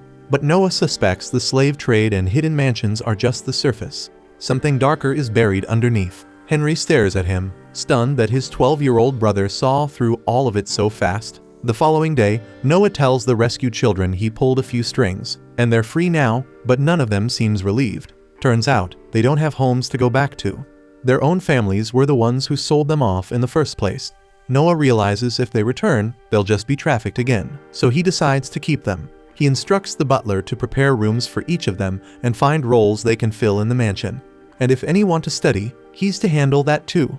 One of the older girls steps forward, clearly shaken, and asks if Noah is planning to buy them. He calmly replies that he's not buying anyone. They're free to leave whenever they want. But if they stay under his roof, there better not be any betrayal. The butler steps in, telling the kids to thank Noah before guiding them out. And as they leave, Noah watches in silence. His philosophy flashes in his mind. People are treasures, and that thought pulls up a responsibility he's been putting off for a while. He then summons Evelyn to his office. She walks in and starts listing off updates about his birthday gifts, but Noah cuts her off because he already knows. Instead, he pushes an envelope across the desk. Curious, Evelyn picks it up, and that's when Noah tells her she's being dismissed from his service because he's appointing her as a government officer in charge of one of his regions. She freezes, unsure how to react to such a leap, going from maid to mayor. Noah tells her plainly that she's the smartest of all his staff, and keeping her as a maid is just wasting her potential. Evelyn's ready to turn it down, wanting to keep serving by his side, but he insists. If she does well, people will call him wise for recognizing talent. He orders her to leave the estate and serve the people, and that's all the push she needed. Not long after that, Noah is called in by the Emperor, who'd gotten wind of how he stood up for Gilbert's reputation. Noah plays it off, saying it was all just a fluke, and he only stepped in to save the kids and nab the culprits. But he quickly catches on that Gilbert must have gone straight to the Emperor himself, both to dodge any fallout and to come off squeaky clean in front of the higher-ups. The Emperor sighs, saying it's a shame that such scum still roam free. He asks Noah what the proper sentence would be, and Noah responds that by law, the ringleader loses his right arm, and the rest get shipped off to serve in the army stationed on the front line. The Emperor nods, pointing out that Noah had tackled the criminals head-on and taken them in. But he adds that if it were him, he'd have gone undercover, taken a beating just to bust them red-handed. The Prime Minister cracks a joke, saying that it'd count as treason against the imperial family, and they'd just end up executing the thugs. Everyone laughs except Noah, who decides to fact-check them. He calmly explains that if a criminal doesn't realize he's attacking royalty, it's just assault, not a crime against the crown. The room goes dead silent, so Noah starts thinking maybe he pushed it too far by correcting the Prime Minister over a what-if scenario. But before he can say anything else, the Emperor bursts out laughing and tells the Prime Minister that he won the bet. Now Noah's really thrown off, so the Emperor explains that he had wagered with the Prime Minister to see if Noah would speak up and correct them on legal matters. Noah barely gets a chance to process that before the Emperor casually appoints him as the new Minister of Justice. The court erupts with excitement, cheering Noah on, saying he's only the second prince after Henry to get such a title. Noah has no idea how to react, while the Emperor and Prime Minister exchange smug glances, clearly pleased with the outcome, leaving him even more puzzled. Later, he heads out to unwind and listen to Alan sing, but his mind keeps drifting back to everything that went down in court. He can't shake the feeling that there's more to the Emperor's move than just a promotion. Still, he figures there's no use overthinking it now and decides to just enjoy the music. Meanwhile, the Emperor receives a troubling report from the Prime Minister, but instead of jumping on it, he tells him to handle it, because the matter he needs to deal with next is far more urgent. Afterward, Noah makes his way to the Ministry of Justice, where he is formally introduced to Viney, the Vice Minister. At a glance, Noah can tell the man is sharp and capable despite his young age, so he asks him to lay out a broad summary of his responsibilities within the ministry. Viney explains that the Ministry of Justice oversees and coordinates courthouses throughout the entire kingdom, while also presiding over numerous trials that take place in the capital itself. That means Noah will be expected to serve as a judge on a regular basis. Noah had already figured as much, but he follows up by asking whether Viney personally takes the bench from time to time. Viney replies that it depends on the circumstances, though he does handle a case or two when necessary. After hearing that, Noah calmly moves to his next question and asks Viney how many bribes he usually accepts. The question catches Viney off guard, leaving him momentarily unsure of how to respond. Noah reassures him that he is not being accused of anything and is not in danger. He simply wants an honest picture of how things currently operate inside the ministry, and whatever Viney admits will not be used against him. Understanding this, Viney confesses that he does take bribes, typically totaling a few hundred rien a year. However, he explains that he follows a personal guideline about which bribes he is willing to accept. Most other judges do not impose such limits on themselves, and as a result, they end up taking nearly 10 times as much as he does. Noah's interest is piqued, so he asks what this self-imposed rule entails. Viney clarifies that he refuses to accept bribes in murder cases, not because he objects on moral grounds, but because those situations are far too risky. If he were to release a murderer, and the accuser bears a grudge, he could become a target for revenge, so to avoid drawing that kind of heat, he restricts himself to low-stakes matters. Noah nods in understanding, then pulls out a sheet of paper and writes Viney a check for 5,000 rien. He explains that if Viney averages around 500 rien in bribes each year, this sum should equal 10 years' worth, and from this point forward he expects him to stop taking bribes entirely. Viney is stunned by Noah's clear logic and steady approach, and he finally understands why the king granted him the title of Wise Prince at such a young age. In that moment, Viney decides he wants to stand on Noah's side properly. He tells him he has no need for the additional money and promises to abandon bribes altogether. In return, all he asks is the chance to serve Noah with unwavering loyalty. Under normal circumstances, Noah would question such a sudden pledge, But when he checks his status screen and sees a noticeable boost triggered by Viney's oath, he realizes the man's words were genuine. Later that evening, Noah sits down for dinner with Oscar at his estate. Oscar notices the guarded look in Noah's eyes and quickly reassures him that the evening is nothing more than a celebration in honor of his appointment as Minister of Justice. After all, aside from Henry, Noah is only the second prince to ever hold a ministerial post. Noah thanks him for the hospitality, yet he cannot shake the uneasy feeling lingering in the back of his mind. In Henry's case, the position was a clear reward for crushing the rebellion. Noah, on the other hand, has not achieved anything monumental that would obviously justify such a promotion, which makes him suspect the Emperor may be setting a larger plan in motion. He turns toward Oscar and asks whether he remembers the story of the Empire's near downfall. According to history, the crisis stemmed from the old succession law stating that only the first prince could inherit the throne. On the surface, that seemed straightforward, but in practice it bred complacency. The other princes, aware they would never shoulder the burden of ruling, spent their lives indulging themselves without restraint. Predictably, that neglect weakened the empire and nearly drove it to ruin. To prevent history from repeating itself, the rule was revised. From then on, each prince would be assigned a thief at birth, and the one who demonstrated the greatest merit and competence would ultimately be chosen as crown prince. The implication dawns on Oscar almost immediately. He rises from his seat and bluntly asks whether the Emperor is considering naming Noah the next crown prince. Noah admits he cannot say for certain, yet the possibility is hard to ignore. Moments later, one of Oscar's attendants rushes in with fresh news. The Emperor intends to appoint Oscar as head of the Ministry of Finance the following morning. That announcement effectively validates Noah's suspicion. The Emperor appears to be positioning potential successors, quietly preparing to replace Albert as crown prince. Elsewhere in the kingdom, the royal knights conduct a covert raid, dismantling a faction accused of conspiring against the Emperor. Later that night, the Emperor is briefed on the outcome.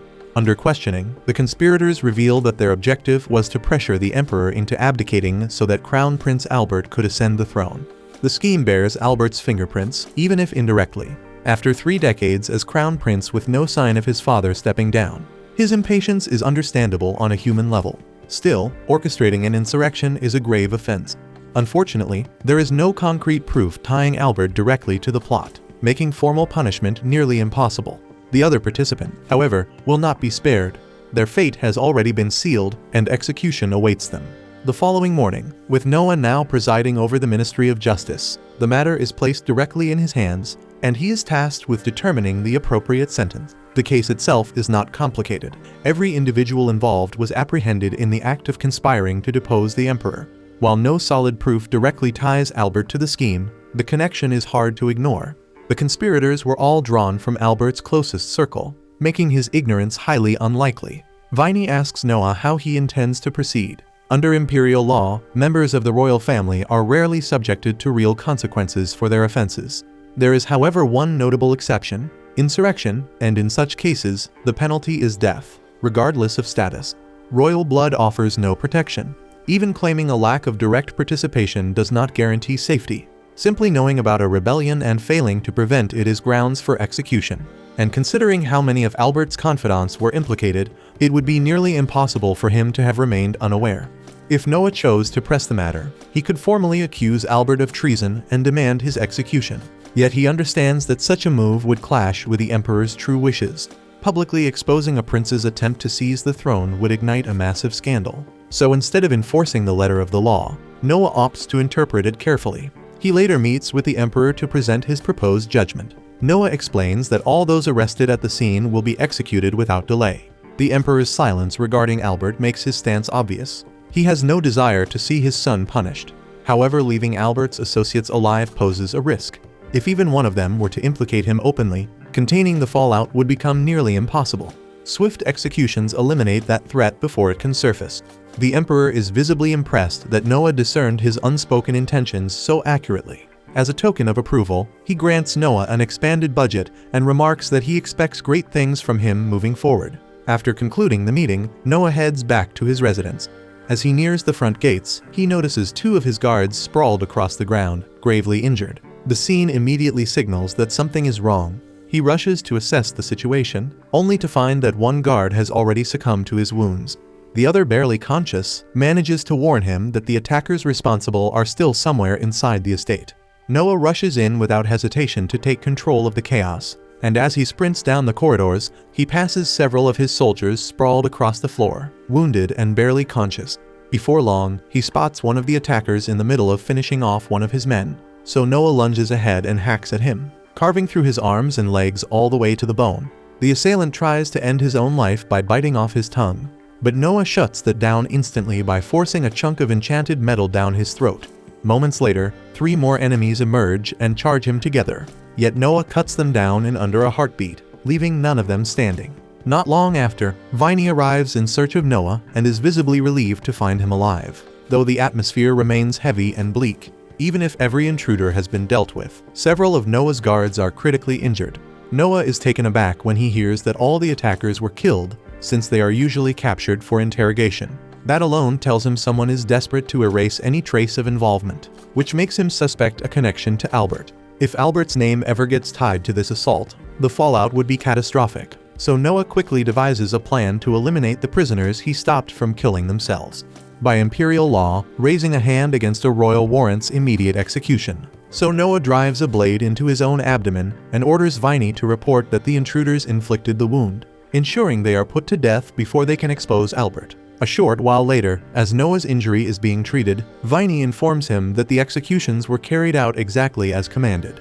Noah exhales in relief, knowing that if word of Albert's attempted assassination ever surfaced, it would permanently tarnish the royal family's honor. Afterward, Noah is summoned to stand before the Emperor and recount the incident. The Emperor makes it clear that there is no chance a handful of ordinary infiltrators could have truly wounded Noah, so he understands that Noah must have harmed himself to justify their execution. He recognizes the motive and even feels a measure of pride that Noah was willing to injure himself to shield the family's reputation. He invites Noah to walk with him, and once they step into the palace garden, he remarks that rulers of great stature often see their legacy stained in their later years. By that, he means that if he were ever dethroned, whoever seized power would surely spread rumors that he had become senile with age and no longer fit to govern the empire. They are both fully aware that the usurper being hinted at is Albert, and it is obvious the Emperor's trust in him has thinned to almost nothing. The only reason Albert has not already been disciplined is because publicly condemning the crown prince would leave an ugly mark on the Emperor's own legacy.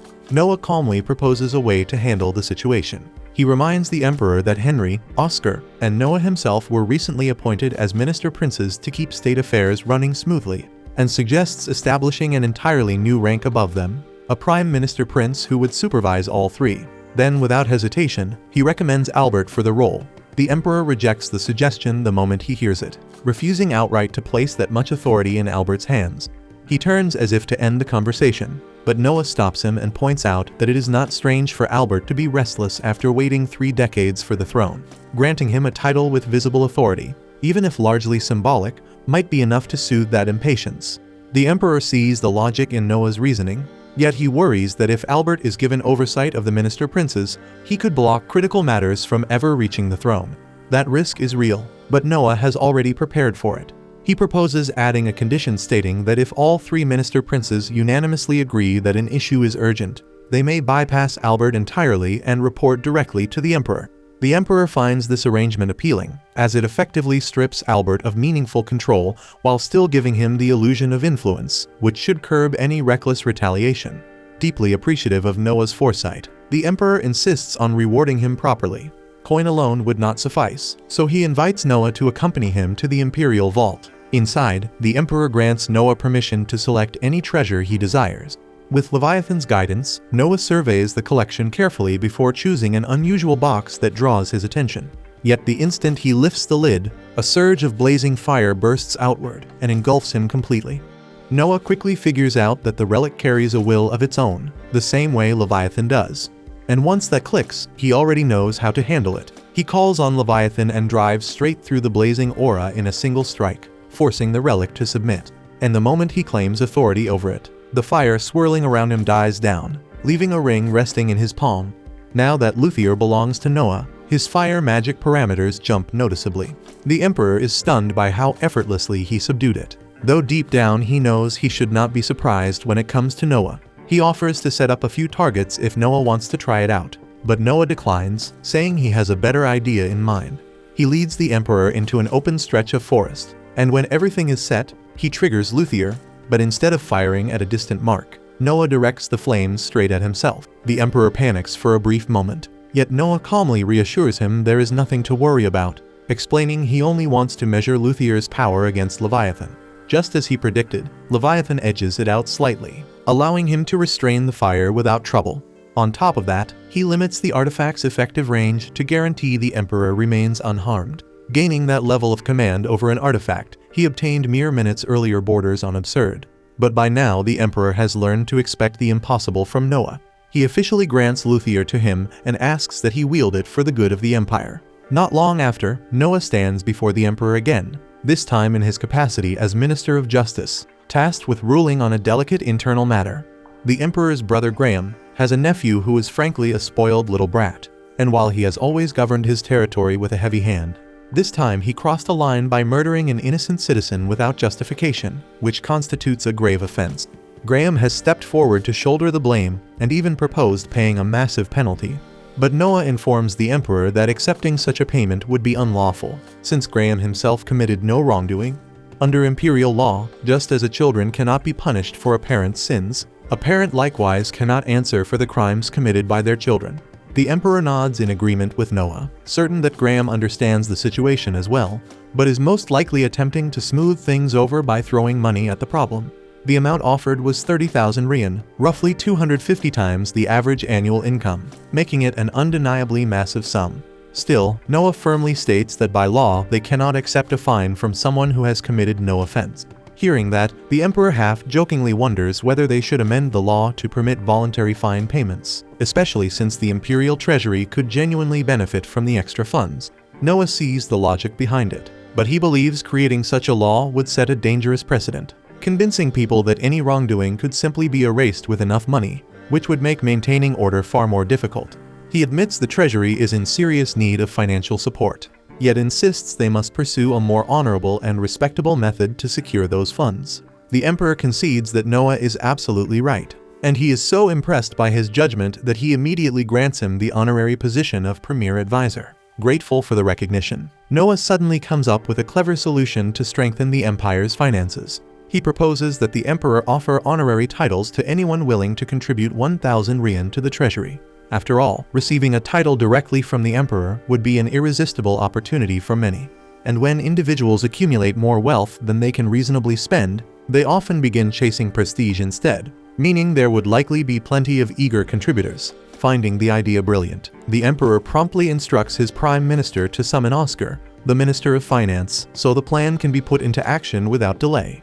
Upon hearing this, Noah chooses to excuse himself for the day, not wanting to intrude upon Oscar's jurisdiction. However, as he steps outside, he notices a small crowd gathered around the hole he had created earlier.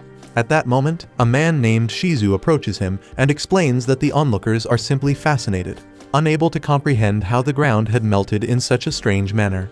Apparently, one curious individual even slipped and fell into it while trying to investigate, which Noah cannot help but find slightly amusing. He then hands Shizu a pouch of coins, instructing him to cover all medical expenses for the unfortunate person since the incident was ultimately his responsibility. Shizu gratefully thanks Noah, remarking that he remains as generous as ever. Right then, Noah spots that Shizu is holding something in his arms, so he asks what he's got there, and Shizu explains it's a box packed with rhino beetles. Obviously, the 16th prince likes watching them clash, so he had a few caught for his entertainment. Noah actually finds the whole idea of creatures battling each other kind of fascinating. So during the carriage ride back, he decides to experiment with Leviathan and Luthier. He asks if they'd be down to square off against one another, and both Leviathan and Luthier seem totally game, so they shrink into tiny forms and immediately start throwing hands. Noah watches closely as the two keep going at it without pause, but in the end Leviathan still has a slight edge over Luthier, so he takes the win. One of Noah's maids happens to witness everything, and she's genuinely captivated since she's never seen anything remotely like that before. Then it hits her that staring at what Noah is doing without permission is rude, so she quickly apologizes for intruding. Noah tells her it's fine and even offers to let her watch more since Luthier looks eager for a rematch. Noah starts wondering if simply observing their fights might actually make him stronger, and when he checks his stat screen, his suspicion turns out to be right because his level has increased. After getting back home, he makes Leviathan and Luthier battle at least a dozen more times. Up to that point, Leviathan wins every single round. But with each fight, Luthier's skill sharpens little by little, until he finally manages to overpower Leviathan. After that last showdown, not only does Noah's level rise again, but Luthier's rank also climbs slightly, which proves that Noah's artifacts can grow stronger by clashing with each other, and he earns experience from the whole process. Zoe is stunned because this basically means Noah could keep leveling up endlessly without even stepping onto a battlefield. But Noah tells her it's not that straightforward. The first level up only required one fight, but reaching the next level took 10 battles, so the experience needed probably scales higher every time. Right then, Henry shows up searching for Noah and informs him that he's about to head out on his first official mission. Apparently, a nearby monster nest has started causing trouble again, so Noah has been assigned to deal with it. To figure out how many soldiers Noah should bring along, Henry takes out a unique magic box. In situations like this, bringing too many or too few troops can backfire, so the box evaluates your abilities and calculates the ideal number of soldiers for the task. However, the moment Noah places his hand on it, the box spits out the number 1, meaning Noah alone is sufficient to wipe out the monster nest. Henry can't believe it, since this has never occurred before, yet somehow it doesn't feel that surprising anymore.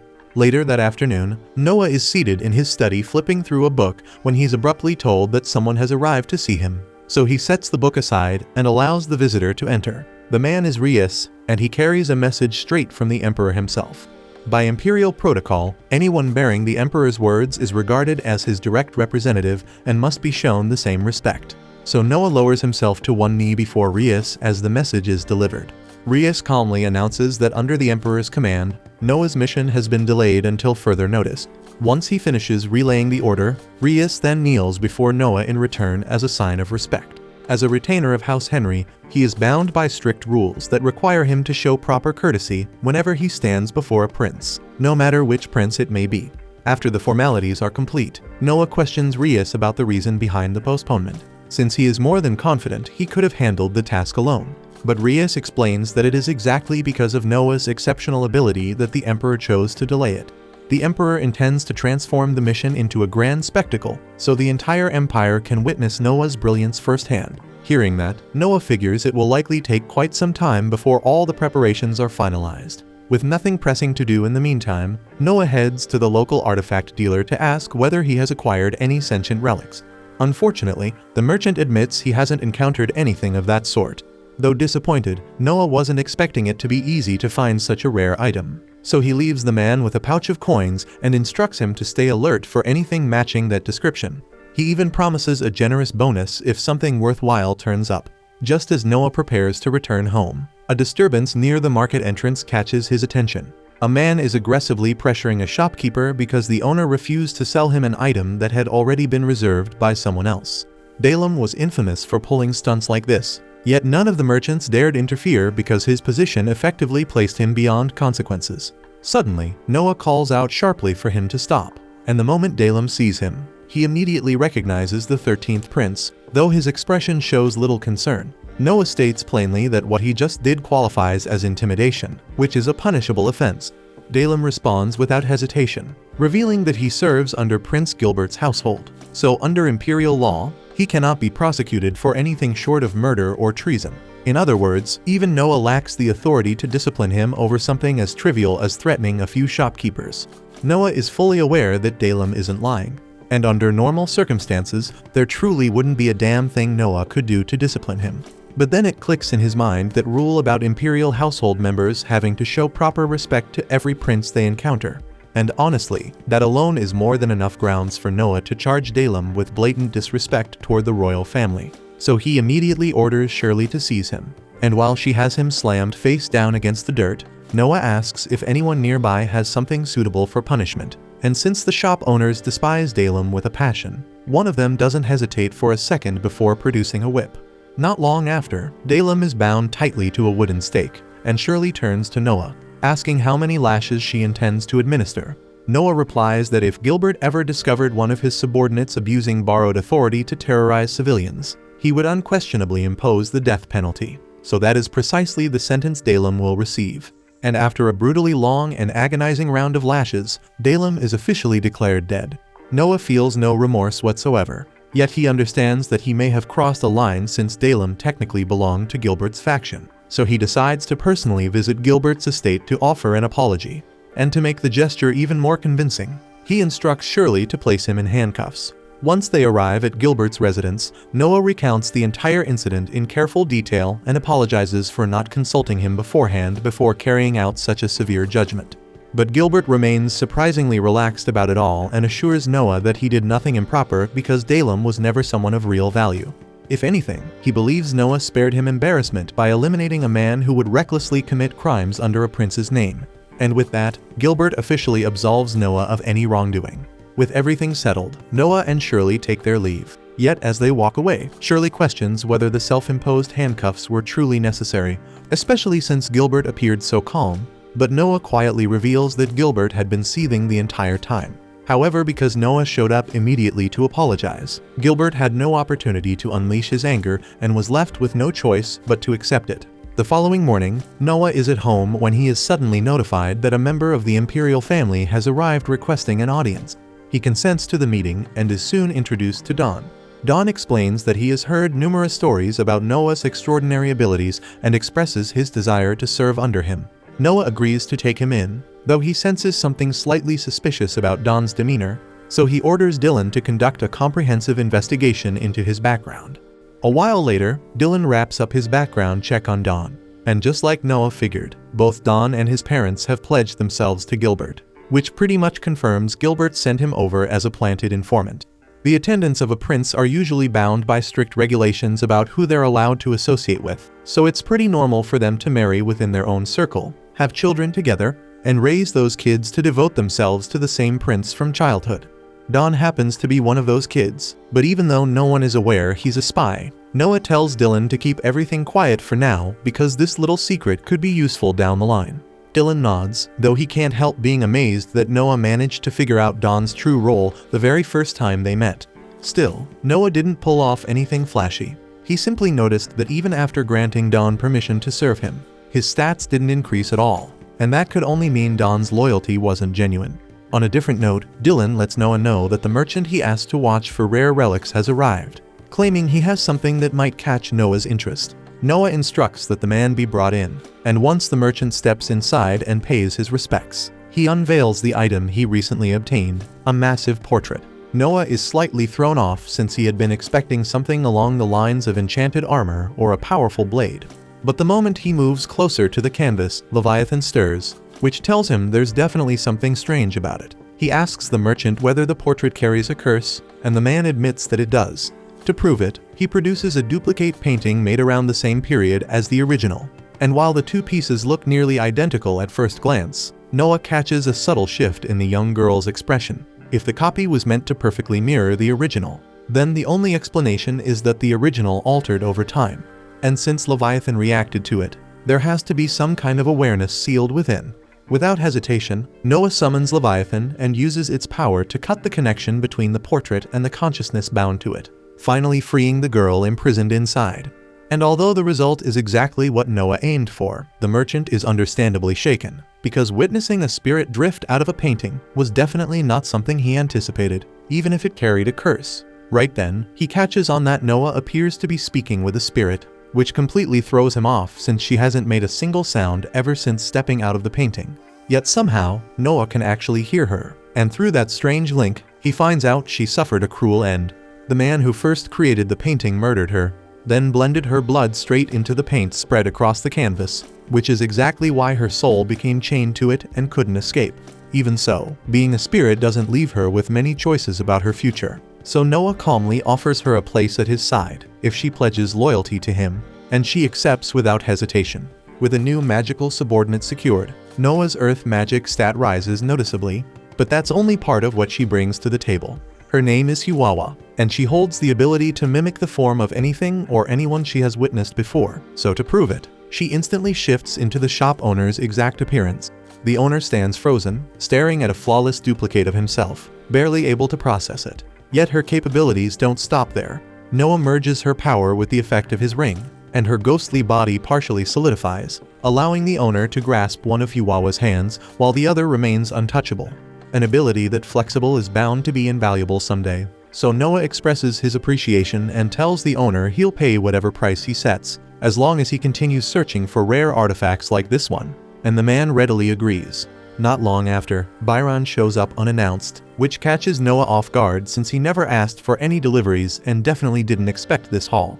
Byron explains that it's simply his way of showing gratitude because, thanks to Noah, Cindy secured a servant position within the palace and has already advanced to attendant status, meaning she now shares the emperor's bed, which is considered an immense distinction. Noah immediately notices Byron went all out with these offerings, estimating their worth at roughly 30,000 rien, and Byron is stunned that Noah calculated the value so precisely.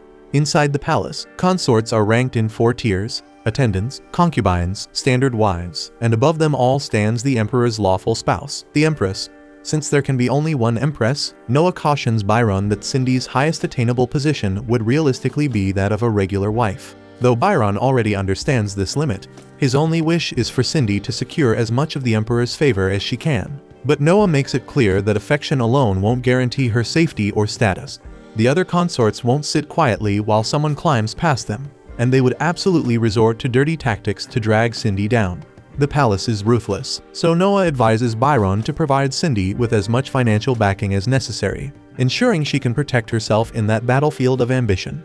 Byron nods in understanding, then sets off to handle the situation. The moment he leaves, Noah calls Zoe over because he has something important for her to do. He asks her to personally deliver a letter to his mother, one of the emperor's official consorts. Zoe looks puzzled since carrying messages like that is normally Dylan's responsibility. Noah is fully aware of that, but no man is permitted to step inside the inner chambers where the palace women stay, and that restriction applies to him as well, which is why he only gets to meet his mother once a year. The letter explains that he has taken on the role of Cindy's guardian, and because of that, he would like his mother to keep an eye on the girl and ensure she stays safe. Zoe can't help but ask if he truly plans to involve his own mother for political leverage, but Noah calmly replies that this is simply how things operate in the palace. Besides, it is not as though he shares a deep bond with her anyway, considering he has only seen her a handful of times throughout his life. Then he shifts the topic and casually asks Zoe how her mother has been lately. Zoe says her mother is doing well and feels incredibly thankful that Noah gave her a position here in the capital. Yet something has been weighing on her mind. She hesitates because she is unsure whether it is serious enough to bring up. But Noah insists he wants to hear it. So Zoe explains that part of her mother's responsibilities is locking the gate every night. And recently, while carrying out that duty, she noticed someone lurking around the grounds. She did not manage to see the person's face clearly, so she has no idea who it was, but the whole thing felt off to her. Noah immediately suspects what might be happening, so he thanks Zoe for informing him and instructs her to tell her mother to keep this matter to herself for now. That same night, as Zoe's mother goes to secure the gate like usual, Dawn suddenly appears behind her and strikes her neck with a poison needle, killing her instantly before slipping away into the darkness. However, at a distance, Noah, Zoe, and her mother are quietly observing everything. Noah had already predicted this move because he knew the only one wandering around at such an hour would be Dawn. And if Dawn believed Zoe's mother had spotted him, he would absolutely return to silence her and protect his identity as a spy. But thanks to Noah's careful planning, the one Dawn just murdered was not Zoe's real mother at all, but Hiwawa perfectly disguised in her form. Hiwawa's power lets her produce a completely lifelike corpse, so Noah has Zoe carry the body back to her hometown so it can be properly buried.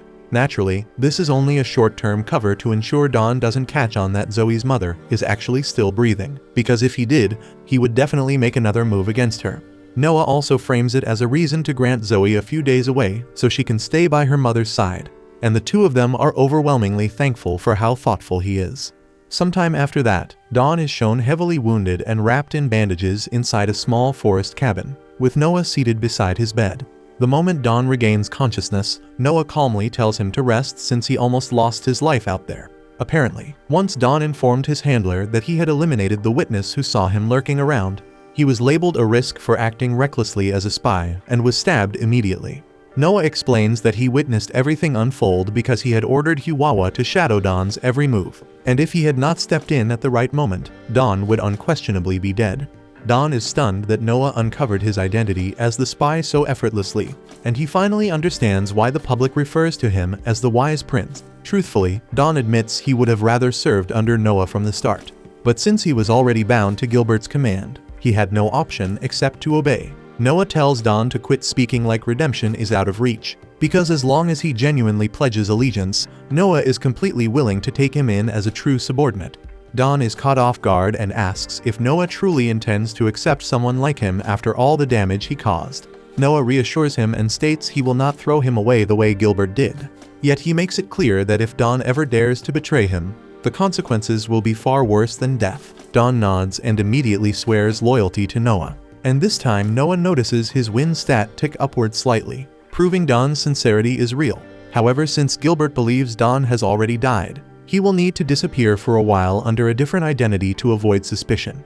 Noah instructs him to relocate to a secluded area within Almeria for now, and Don is deeply moved by how much Noah is risking for his sake that he insists on returning the favor.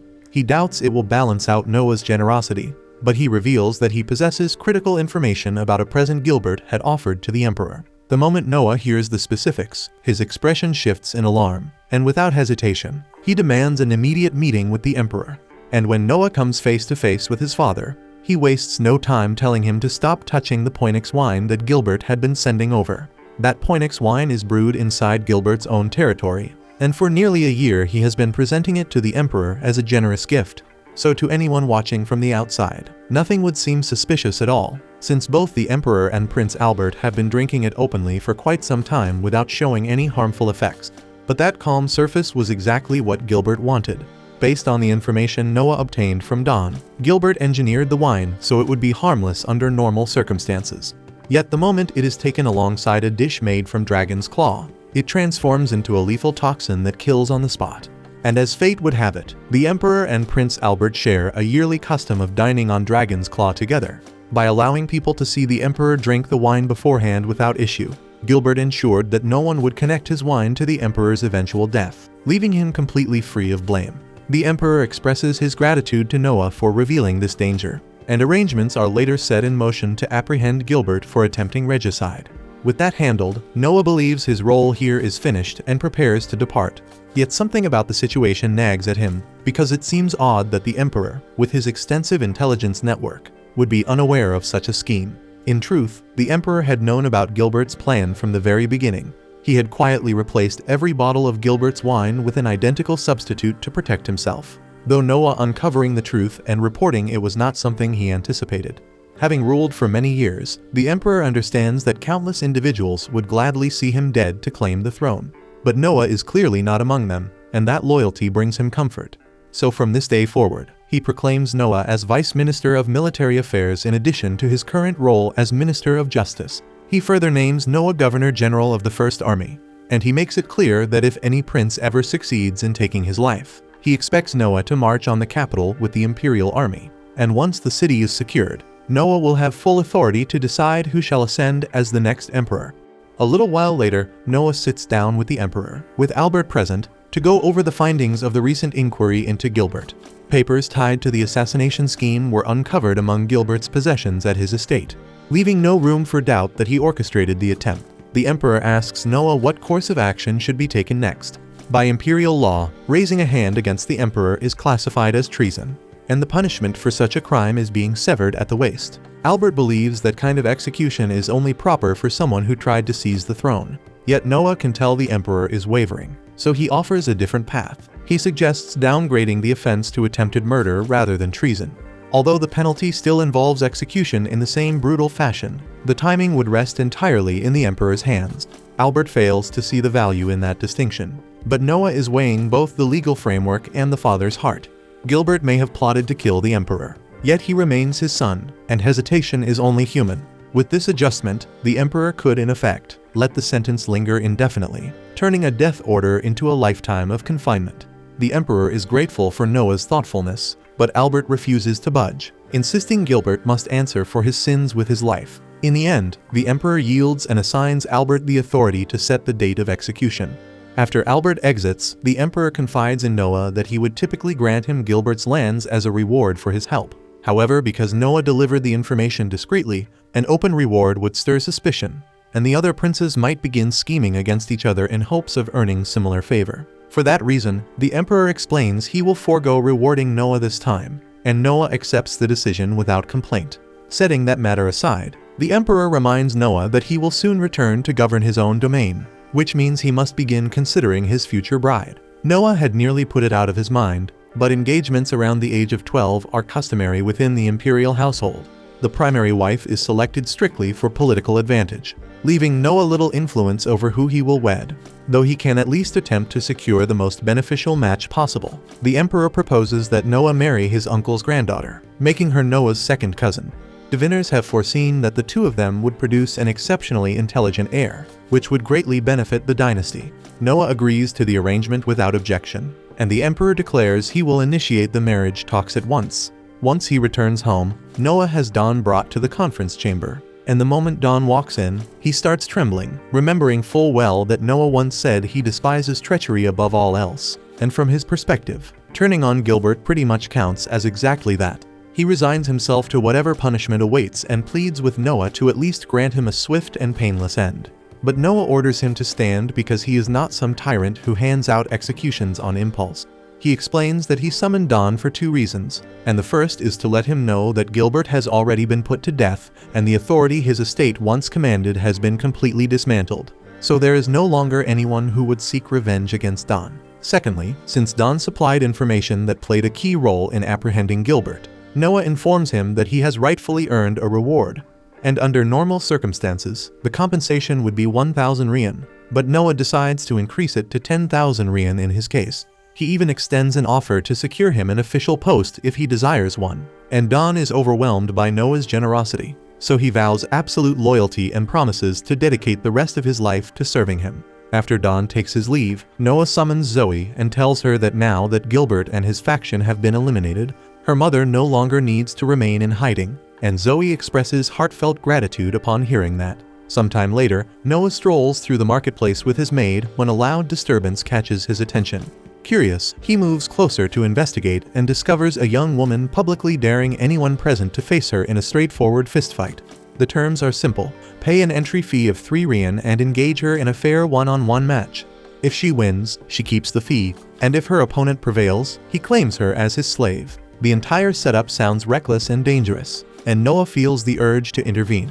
However, while the law clearly outlaws illicit slave trafficking, it does not prohibit an individual from voluntarily selling themselves, which means this arrangement technically does not violate any statutes. Soon enough, a man from the crowd steps forward to accept the challenge, brimming with confidence in his ability to defeat her. Yet within moments, he is sprawled across the ground, beaten and utterly disgraced. In the following minutes, 15 additional challengers come forward, but each one is effortlessly subdued, leaving the onlookers hesitant to risk the same humiliation. Eventually, one final contender decides to confront her, and the woman instructs him to pay the entry fee so they can begin. The man scoffs and claims payment is unnecessary since he is certain of his victory, and without warning, he lunges at her, and she braces herself to deflect the incoming strike. But suddenly a portion of her body turns numb, and before she can even comprehend what is happening, the man delivers a crushing blow that knocks her unconscious. For a brief second, the entire crowd goes dead silent because they can't process how the man managed to defeat her that effortlessly. And with a smug grin, the man announces that she belongs to him now, claiming her as his slave. But Noah immediately cuts in and calmly points out that the rules were clearly violated. The duel was meant to be a clean one-on-one match, yet it was obvious that one of his allies had fired some sort of paralyzing dart at the woman from the sidelines. The man attempts to brush it off and deny everything. But Noah has already singled out the accomplice and releases a wave of magical pressure that instantly knocks the culprit unconscious. After that, it becomes painfully clear to everyone watching that Chad had been cheating from the start. Chad, furious at being exposed in front of the crowd, lunges straight at Noah in a blind rage. But that reckless charge ends exactly how anyone would predict, because within seconds, Noah lands a few deliberate warning cuts and Chad crashes onto the ground. It's obvious he doesn't stand a chance, so he scrambles back to his feet and bolts before he can embarrass himself any further, disappearing into the crowd while swearing that he'll get revenge one day. Not long after, the girl regains consciousness, stretched out on a bench with Noah seated beside her. Relieved to see that she's unharmed, Noah gently asks whether she remembers what happened earlier. Her recollection is hazy, but the last clear memory she has is fighting some random opponent in the arena. Then right in the middle of the match, her legs abruptly lost all feeling, and from that point on, everything goes blank. Noah explains that Chad resorted to cheating and arranged for someone to poison her during the fight. And the girl burns with anger upon hearing that he stooped to such a disgraceful tactic. Still, Noah doesn't let her off the hook and reminds her that wagering her freedom and offering herself as a slave over something so reckless was incredibly foolish and dangerous. He asks what could have possibly pushed her to make such a desperate choice. And that's when she admits that she's completely out of money. She traveled to this city to take part in this year's night selection exam, which happens to be overseen by the 10th prince this time. Unfortunately, she failed to pass, and without enough funds to make the journey back home, she had been trying to scrape together whatever she could to survive. Hearing that leaves Noah genuinely puzzled, because it's hard for him to believe that someone with her level of ability didn't qualify for the night selection. But there's more to it than that. After she completed the exam, the 10th prince personally summoned her to his private chambers. There he made it clear that the only way she would be allowed to pass was if she provided him with certain favors, and when she refused outright, he dismissed her and denied her the position of knight. Noah considers the situation carefully, and based on what he knows about the 10th prince, it doesn't surprise him at all that the man would pull something like that.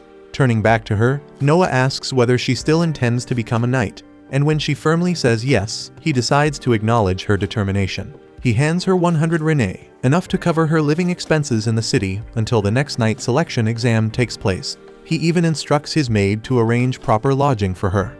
And at that moment, the woman begins to understand that Noah is far from an ordinary young noble. Sadly, Chad didn't have the brains to figure that out. So instead of swallowing his pride and moving on, he went off to gather his buddies and stormed back to jump Noah.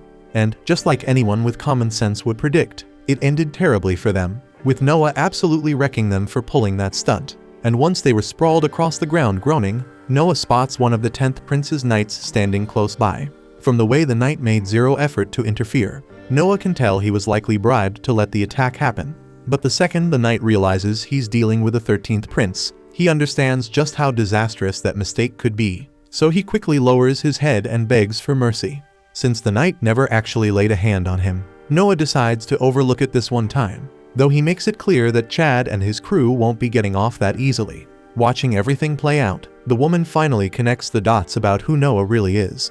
There's no doubt left that he's the 13th prince, but what truly strikes her is how grounded he is. The entire time he spoke with her, he never once showed off his rank or tried to intimidate her with it. Right then, Noah notices a man seated on a nearby bench applauding him. At a glance, he might seem like some ordinary spectator, but Noah instantly recognizes him as the emperor's uncle, the famed lightning prince, Indra Ararat. Several decades earlier, when the emperor first ascended the throne, he was far too young to properly govern the realm. So Indra stepped in as regent and managed the empire until the emperor was mature enough to rule on his own.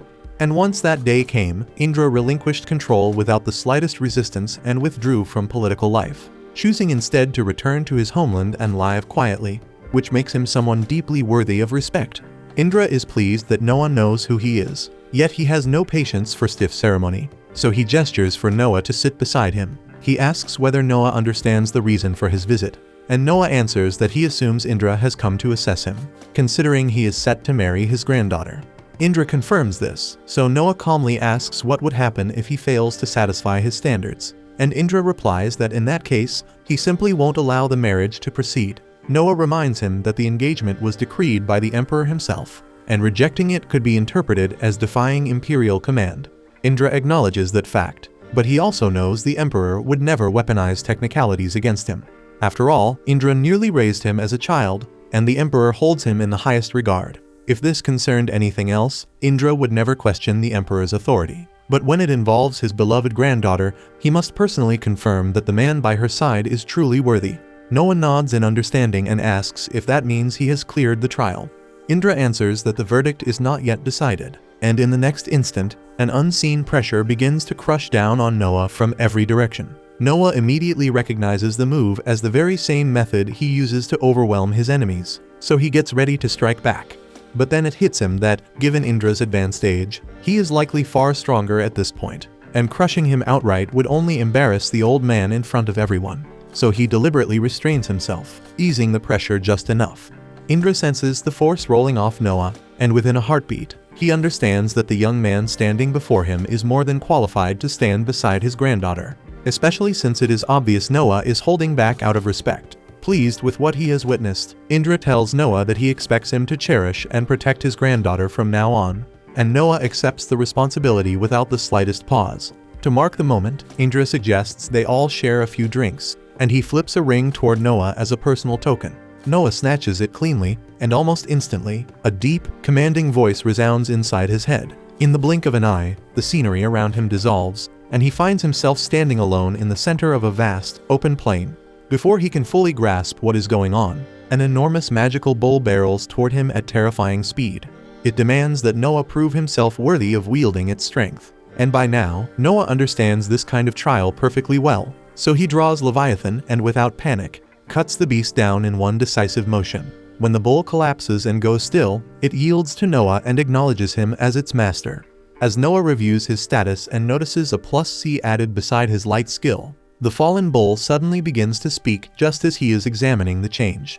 In the next moment, Noah is back in reality, and judging by the look on his face, Indra immediately knows what has occurred. The entity Noah just overcame is called Behemoth, an exceptionally formidable magical creature possessing a rare ability. While Indra explains, Noah casually slips the ring onto his finger and reaches for a kettle resting nearby. The instant his hand makes contact, the metal transforms into pure gold. Indra cannot hide his amazement, because even during the height of his own power, he never succeeded in subduing Behemoth. Yet Noah accomplished it in what felt like seconds. Afterward, Noah conjures a miniature embodiment of Behemoth's shape and tells Indra that he can strengthen himself by having these small versions fight one another. Indra is completely lost, so Noah decides to demonstrate and calls forth Leviathan, Huwawa, and Luthier. However, as soon as they appear, an unusual phenomenon begins unfolding. It seems that decades have passed since all four of these mystical artifacts were assembled together in one place at the same time. And now that they stand reunited, something extraordinary is on the verge of taking place. That concludes this episode. Thank you for watching. If you want to see the next part, be sure to subscribe to the channel and turn on the notification bell.